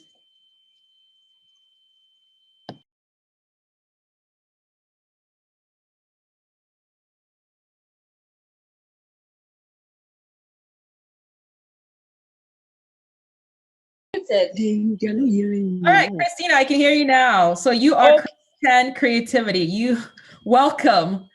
Please unmute your mic. Your mic is currently muted. That's why we can't hear you right now. So just click the unmute button, or I can do it for you right here. Yes. Okay. My name is now. Well done. Welcome to the stage. Okay. Thank you very much. Good evening over there. My name is Christiana Akinrinmade, the founder of Divine Christian Creativity. After I become visually impaired 2010, I went to a blind school where I was rehabilitated, trained, and I further went to EDC, Entrepreneurship Development Center, where I learned more as an entrepreneur. My business was founded in 2016. My innovative is about creating craft works as an initiative. I produce bags with craft, footwears, as you can see, different bags with different cord materials. That's what I use. Look at the footwears. And I further train people on how to use, I use a recycling waste product, a waste product tire as stood and center table. This is what you can see. Are you seeing it? Hello? Yes, we can. Okay, that's what I produce. And I've trained over 100 visually impaired and people that are able in my community, most especially the less privileged in my area. I'm trying to change the narrative from other people that thought being visually impaired that you are useless. No, I'm productive and I'm fruitful. And I've trained others that comes to me on different skills. My target audience are people that have taste of creativity.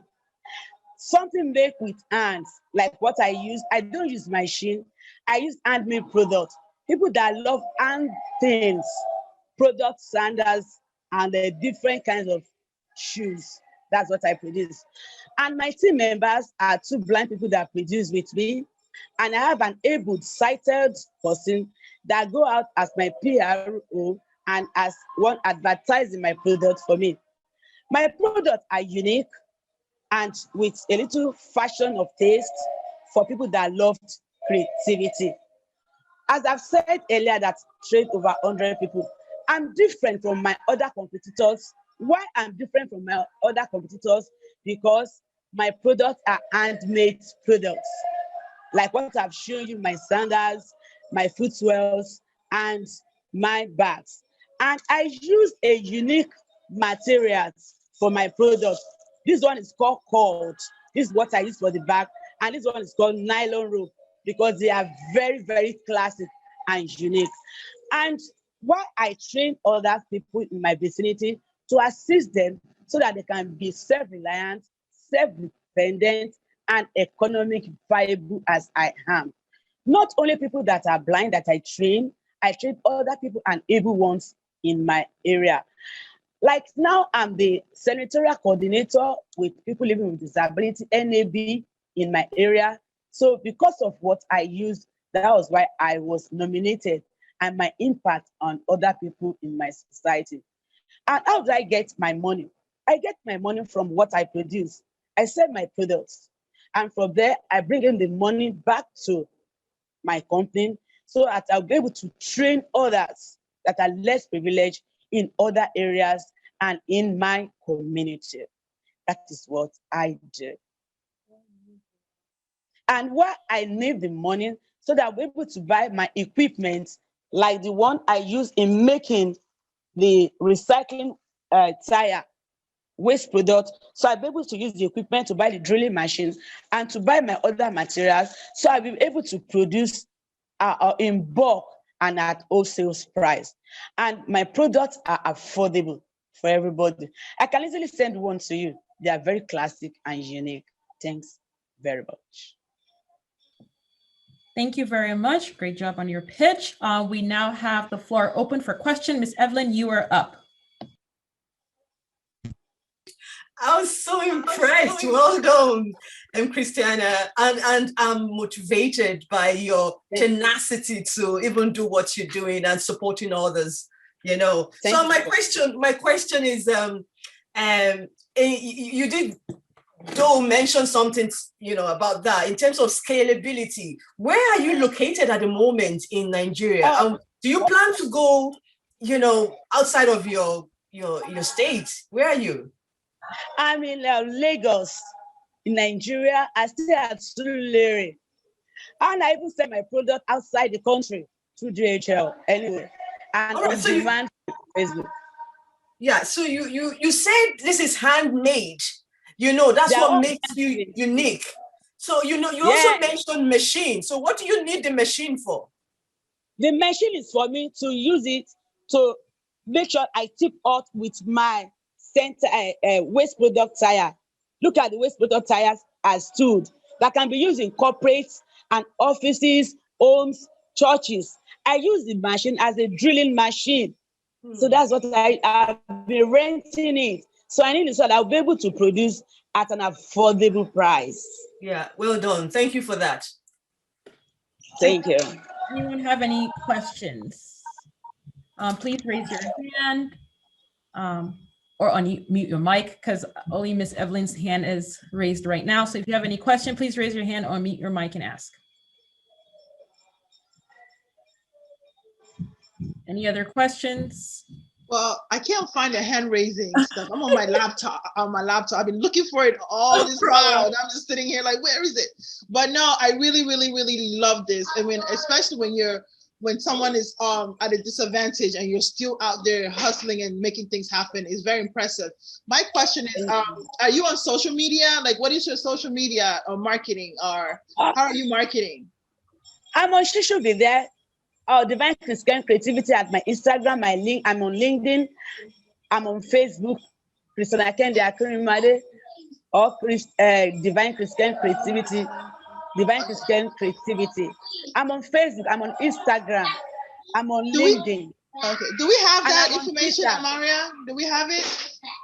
So yes, I do have her social media handle. I will be sharing it once I post this video. At the end, I'm going to put her social media handle and her name and company name on there also. So look out for that once this video is posted. All right, thank you. It'll be under the description. Mr. K, you're next. Hey, Christiana, I don't have a particular question to ask, but I just wanted to say, first of all, thanks for coming up to pitch your business. You're doing an incredible work. You're an inspiration to a lot of I'd say people who are quote unquote disadvantaged. And it's amazing work you're doing. I'm wishing you all the best for this competition. Thank you very much. Not just disadvantage, for everyone, you know. Yeah. Definitely. Mr. Femi, do you have a question? I see ability in my disability. Yes, Christina, you're an inspiration to all. Thank you. What most people would consider a disability, you find great abilities in it. And thank you. We're all very inspired. Thank you. So the question I wanted to ask is, are you currently making income out of this, or this is a side gig you're doing? Well, currently now I'm making an income from it, but whatever I make, I still plug it back to my business. So I want to train others, and I want to change the narratives that when you are with disability, that you are liability. No, it has changed. I want us to see us people who live with disability, that we are economically viable. So whatever money I get, I use in training others. I impact them so that they too can be creative. If they cannot use their eyes, they should be able to use their hands to make something, to make income for their family, to be able to put food on their tables instead of going about begging for food. No, we don't need it. We need to be impacted. We need to be empowered so I'll be able to impact to other less privileged in our areas. So I don't know if you're gonna win this competition or not, but whether you win this competition or not, you are a winner already. It is God's. You are a winner already. So thank you. And what I have a pair of sandals for you. If I can send it down. Oh yeah, I'm ready to get a free sandals. Yeah, send it to me. I'm just yeah, definitely follow up with you on that if you want to gift any of the panelists or anyone. Is that something that we can buy? Is there something we can buy as well? If you want to buy, fine. Support businesses in Nigeria, yes. That is business. Just to tell others that we are not liabilities, we are assets. Absolutely. And we're economically viable. Yeah. Definitely. Thank you very much for presenting. Good job. Thank you. So I will call on the other two. Agent plus N, you have 10 seconds to unmute your mic or speak. You're here. And then Supreme Express Prince, if you're here, please unmute your mic. You have 10 seconds to do so. If not, we will move on.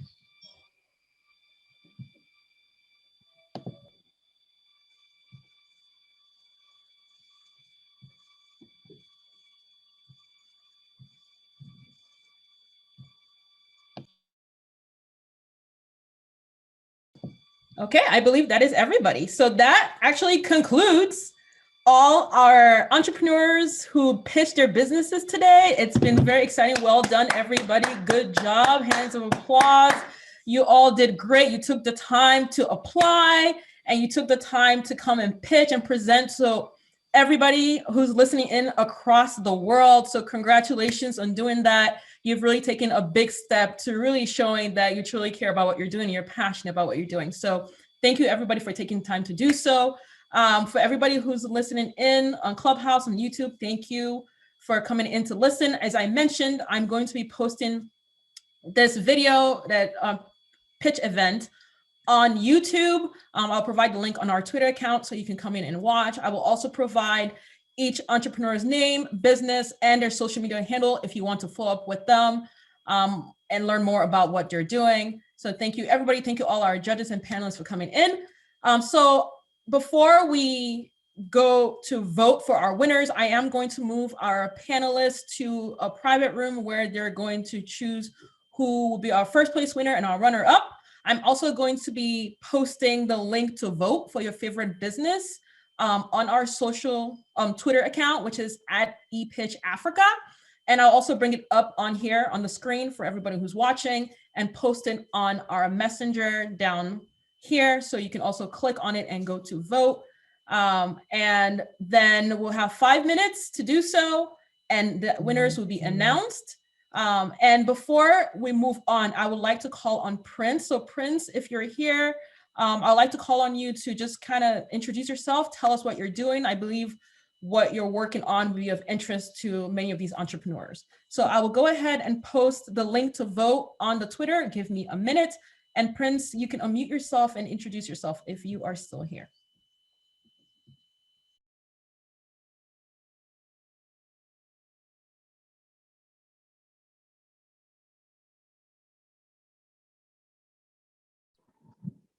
Hello, can you hear me? Yes, your video is off though, but I can hear you.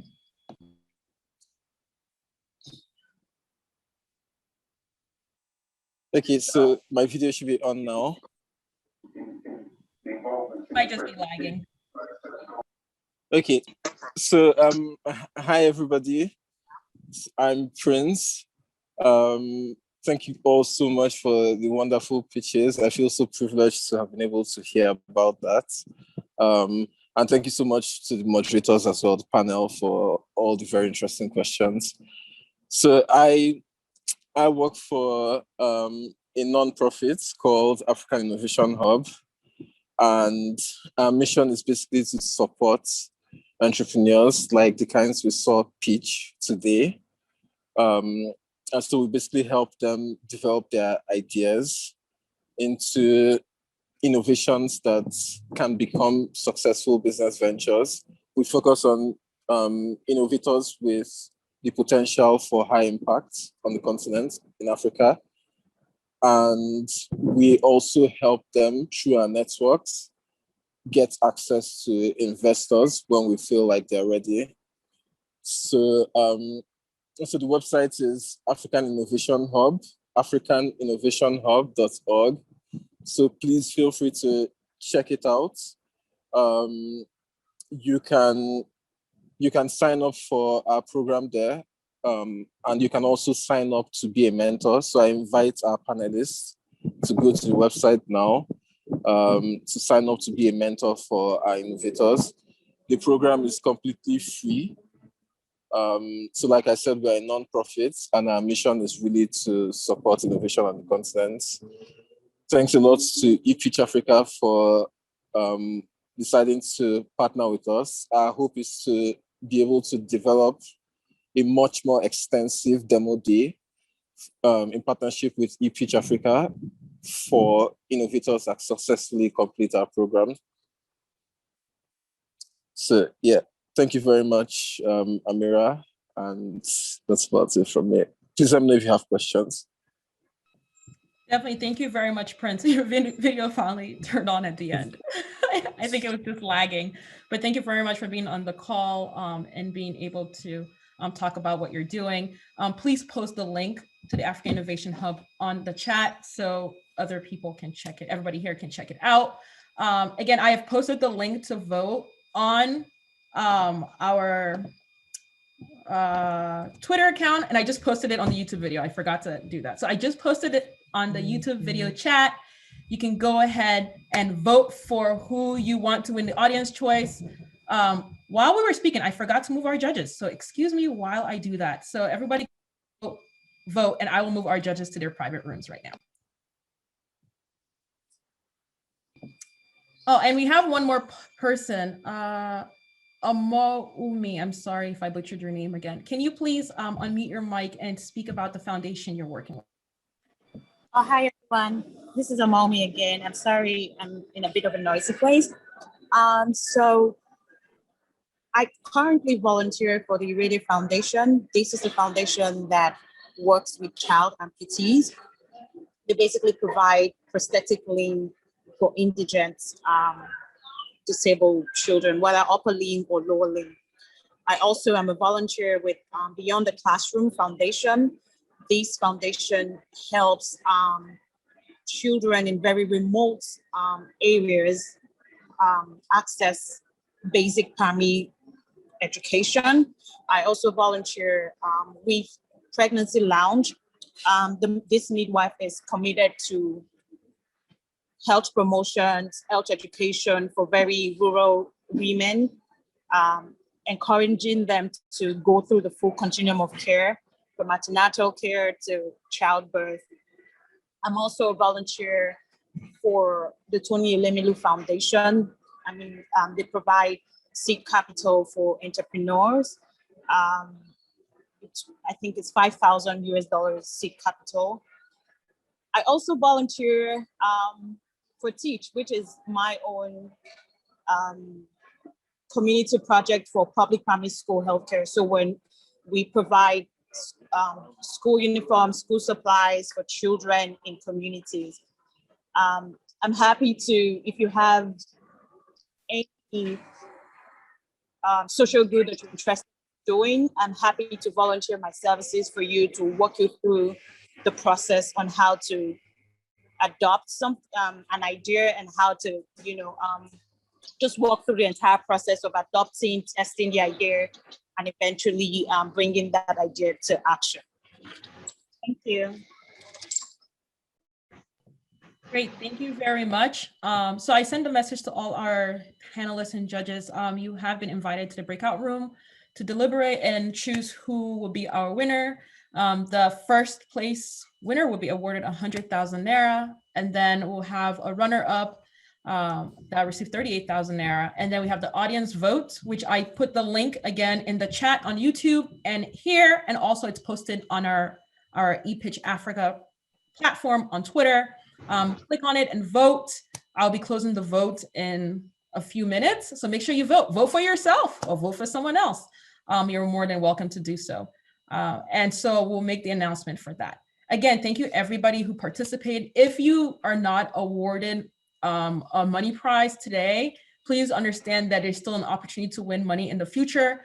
So the whole point of this Pitch Africa event really is to provide a way for you to connect to investors, mentors, and advisors that can help you. So even if you don't end up winning money today, you might end up getting contacted by one of the people in the audience that is currently watching your business, watching your pitch, and that want to invest in your business, whether financially or in-kind support in some form.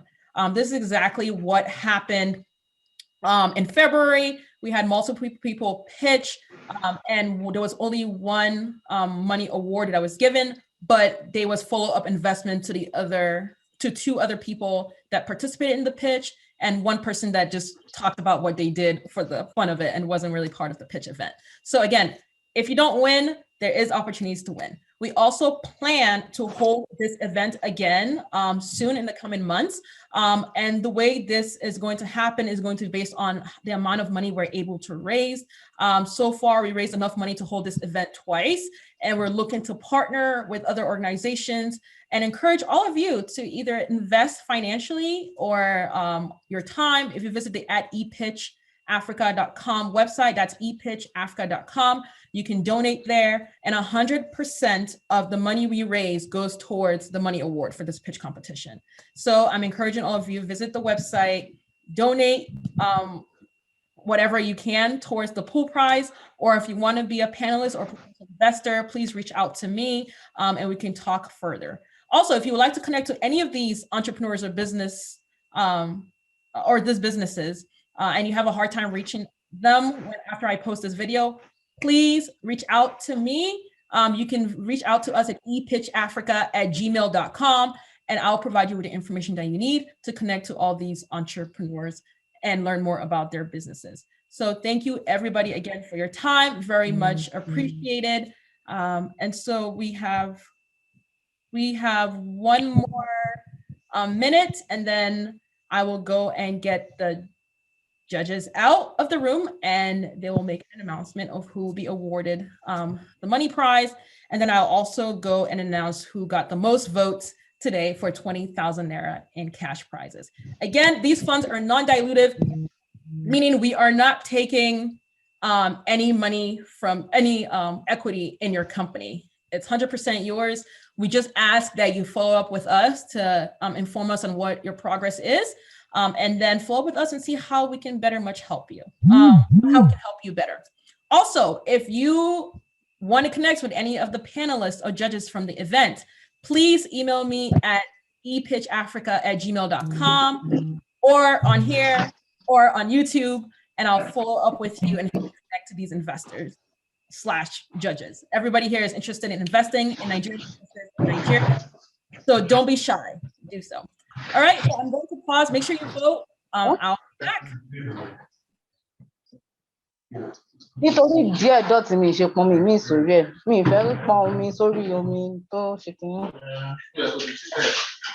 Please make sure to mute your mic because we can hear you and you are live on YouTube, so you don't want to say something embarrassing.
Question, is anybody having issues with the link to vote?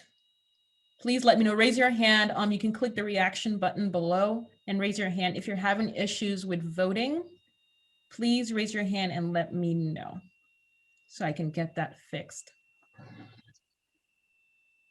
Okay, and just let me know the link worked.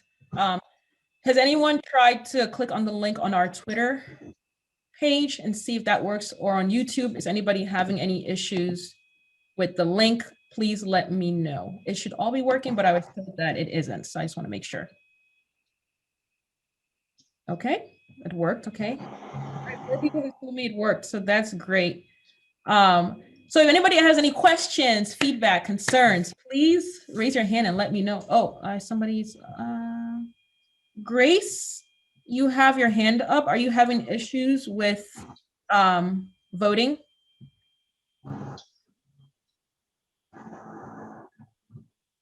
Yes. Is it that you can't click on the link? The page is not loading at all.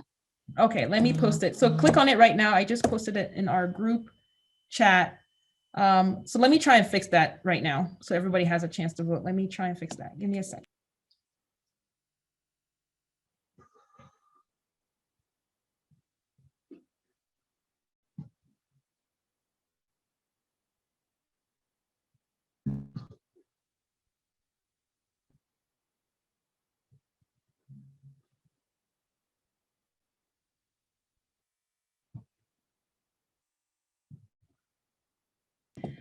Please be aware, probably what is happening is that you only get one vote. So if you clicked next without choosing who you wanted to vote for, you can't go back. So this was just to make everything fair. So if you've already voted, you can vote more than once.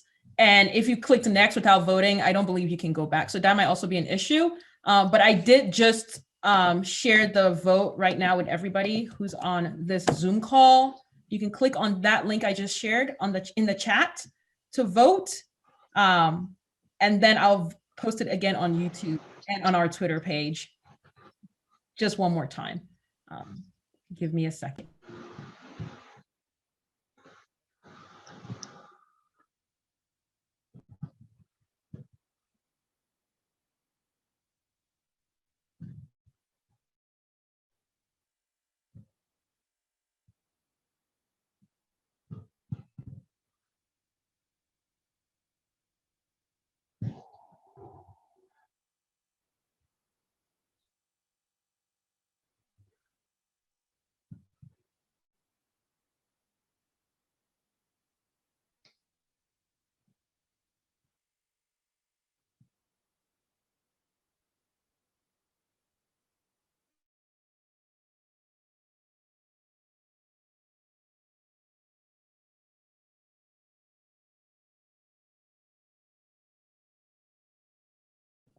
Also, it has been reported to me that those who are on YouTube are having issues with finding the chat on YouTube where the link is.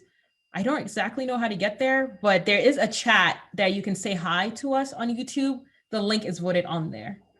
It's posted on there. Or if you go to Twitter or just type in ePitch Africa Twitter, if you click on there, there's also a link to there. Better idea, I will post it on our website. So you can also vote by going to epitchafrica.com.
Okay, everybody, it has been fixed. If you go to epitchafrica.com, the very first link that says vote, you can use that to also cast your vote.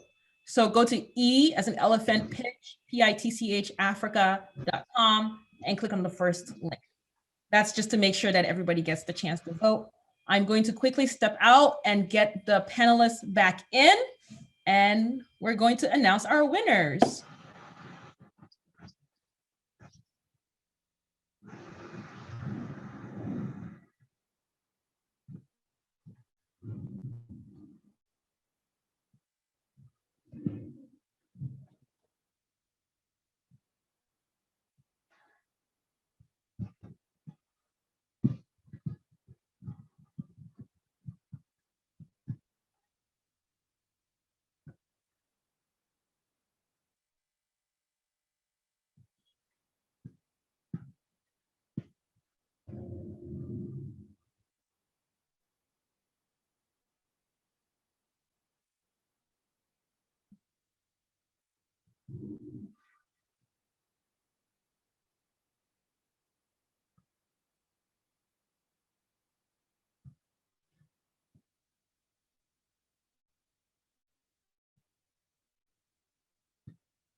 Oh, we are back. So we're waiting for all the judges to come back on, and then we're going to make an announcement of our winners. Let me just make sure everybody is back on. Give me a second, and I'm going to mute everybody again. Start off. Okay, great. So I believe everybody is on, and now it's time for us to announce who our winners are. That's my drum roll. Kay, take it off.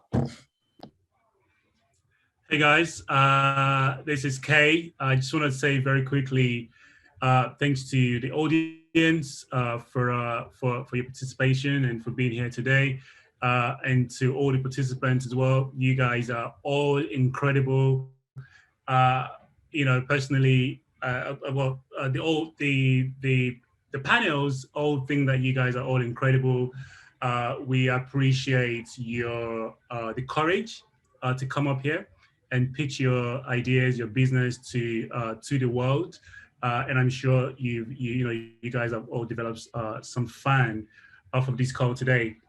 Unfortunately, everyone cannot win individual winners, but unfortunately, we had to pick a winner and a runner-up, and collectively, the panelists have decided on one winner for today, and I am excited to say that person or the organization or the business is Christiana.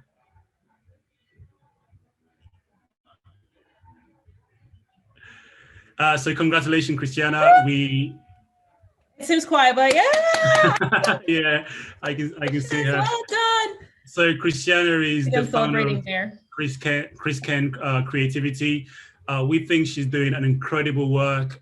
She is an inspiration to every single person here, but also inspiration to many people out there. We love what you're doing, and it has a strong purpose, and keep pushing. We also believe Thank you very much. That's okay. Thank you. I'm grateful. You're welcome. Thank you very much. Congratulations. Thank you very much. I want to send pairs of sandals to you all. Give me your contact. We're willing to be customers. We're willing to be customers. I would love some sandals, please. What's the size? Let me know your size. We will follow up. We'll definitely follow up. So again, congratulations, Christiana. Then we have a runner-up, which is drum roll, and that's going to be Go Global. Go Global. Congratulations. We think your business is very impactful. It's very timely, especially at this current time, where a lot of entrepreneurs and creatives want a solution like yourself. So congratulations. I think you're, Thank you so much. Thank you so much. I'm happy about it. Thank you so much. You're welcome. You're welcome. Congratulations. And I just want to again say, to every single person, entrepreneurs who's come up today, again, thanks for the courage. Thanks for coming up to share your ideas and business to the world. Don't give up. Don't let this demotivate you. Definitely come back again and pitch your business again to the world.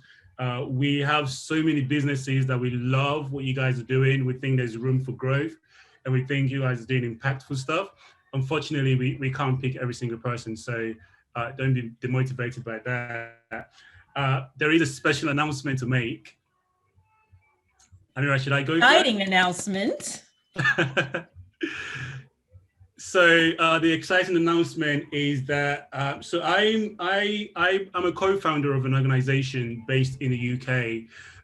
Last year we ran a crowdfunding campaign to here in the UK, just after the NSAS movement and the situation that happened in Lekki. We put some funds together. Our community donated about 1,400 or so for us to help mental health and well-being organizations who are looking after Nigerians globally. So we deployed 50% of that fund to an organization that's based here in the UK, and we have a remaining 50% of that fund that is targeted to a mental health well-being organization in Nigeria. And today, all the panelists love what you are doing, Whispershaven. We think you're doing over work, and we think that you would benefit a lot from these funds. It's about just over £700, so it's actually quite a lot of money, and it's a lot more than it's a lot. Well, it's not a huge amount of money, but I think it's definitely going to impact and help what you guys are doing in Nigeria. So I'd say congratulations to you. We should definitely catch up after this. Thank you so much. That's amazing. Thank you. Congrats. No, you guys, you're doing incredible. Congratulations. And this is why we encourage everyone, apply. If it's just an idea or business, even if you haven't started or registered to the business, that's what this pitch event is about. It's coming out, showcasing what you're doing, presenting what you're doing, idea, businesses, and you never know, you might get a larger pool of money than we're offering, right? The whole point of the micro grant is really just invite you entrepreneurs to come and pitch. You never know who's listening. You never know who's going through your application, even if you're not a finalist, that will be looking to follow up with you and invest. And Whispershaven, if you have any words to say, you are more than welcome. Thank you. I am blown away. It was a vision, and I started not expecting anything, but I just wanted like-minded Nigerians to hear this and chip in any way they could. So thank you so much. Thank you. Thank you. Thank you. No, thank you, Ijeoma. You're doing an incredible work. I saw your video that you sent in initially, and I was just blown away by the work you're doing. Mental health issue is something that within the community, the African community, we don't take very seriously, but it is affecting every single one of us. It became a bigger thing, of course, after the ENSA stuff in October. Millions of Nigerians were affected by that event, and we just looked at it as, hold on, something, traumatizing has just happened, and what is the world going to do about it? How are we going to heal all the people who are essentially plugged into this event and will be traumatized by such events? So we wanted to do something about that, and it's just nice to have organizations like you on the field who are doing those incredible work. So yeah, keep pushing. If there's any other ways that we can help, we love the virtual therapy stuff you're doing. That's really incredible. So yeah, keep pushing. Thank you so Awesome. much. So well done, everyone. I will be following up with the top 5 finalists. We also have some in-kind support, which we're still figuring it out, but you will get something else that's more than money, right? And you might also hear back from some of these investors who are interested in your businesses. They might not have mentioned it here, but they will be following up with you via email or through your social media handle that you provided. So stay tuned for that. So I'm really excited about what the future holds. As I mentioned, we plan to hold this again in a few months. We haven't decided on the date yet. It's really going to depend on the amount of money we can raise for the pool prize. As I mentioned, we're taking donations on our website at www.epitchafrica.com. And whatever we raise will go 100% to the cash prize. So if you know anyone that'll be interested in investing in our mission, what we're doing, please have them reach out to me. It's epitchafrica@gmail.com. Now, onto our audience choice. So, lo and behold, we have 159. Let me just confirm that again. We have 159 votes that came in, which is amazing. So you had that many people watching or listening in somehow, either on YouTube, Clubhouse, Zoom, whatever it is. So congratulations on being able to present your businesses to these people around the world. So drum roll, please. Our winner of the Audience Choice Award is GoGlobal Hub. You had over 100 people voted for your business to win the 20,000 Naira award. Congratulations. Congratulations. Thank you. Congratulations. Thank you, guys. Thank you so much. And everybody got some few votes too. It's just they had the largest margin lead for the vote. So congratulations for tapping into your network, doing what you do. So well done. So I'll be following up with all our winners probably by Monday to work with you on how you will be receiving your funds. We hope that you would use the funds to further what you're doing. We also hope that you will follow up with us and we will see what we can help you with as long as you keep updating us on your progress. And I'll be following up with more information on that. For all those who are listening, if you know a business in Nigeria, an entrepreneur in Nigeria, or someone who has an idea for a business that they want to do in Nigeria, or a Nigerian who's doing a business in another part of Africa, please have them follow us on Twitter. It's @epitchafrica, or visit our website.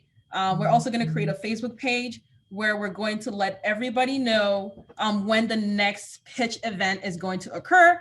We might have more money to give out on the next pitch event. Again, you never know. So I encourage everybody to look forward, to follow us and look forward to our future posts. And I have a message that I should, and I mentioned this and I'll mention it again. If you did not win money for your business today, please look out for an email or on your social media. You will be followed up by one of these investors who are either interested in investing in you financially or as a mentor or advisor. And as I mentioned, there's going to be some in-kind support for the top 5. And I don't know, Kay, do you want to announce who the top 5 were? Just so everybody is aware. Yeah, sure. Absolutely. And then we're going to close out. Sure. So let me just do some rounding up here. We actually have 2 ties. Yeah, we have 2 ties. So there's probably going to be like 6 people here. So anyway, Chris Ken Creative, it's obviously number 1, and Go Global is number 2. And then we have a tie between Whispershaven and Shoeniverse with I'd say like 3 votes each. And then we have is a Floremman, and also I can't remember the name of the organization, but it was Chinok, the gaming platform, who are also tied with Floremman. So I think altogether that's 2, 3, 4, 5, 6, about 6. Awesome. Congratulations to everybody. The top 5 finalists that were, or top 5 votes that were announced, I'll be following up with you an email of your other in-kind support. So congratulations to everybody. Well done. It's funny because the way you voted was actually the way the voting, well, except for the creative and Go Global, it's actually the way the votes casted went. So congratulations everybody again. Thank you for your time. I will see you all next time. Follow us again at ePitch Africa on Twitter. Visit epitchafrica.com to stay informed. And I would love any feedback you can provide for us based on what you've watched and listened on today. Thank you everybody for your time. And Kay, happy birthday. Just wanted to put that out there before I forget. Thank you very much. Thank you. All right, everybody, take care. Bye. All right, bye-bye. Bye. Bye. Wow.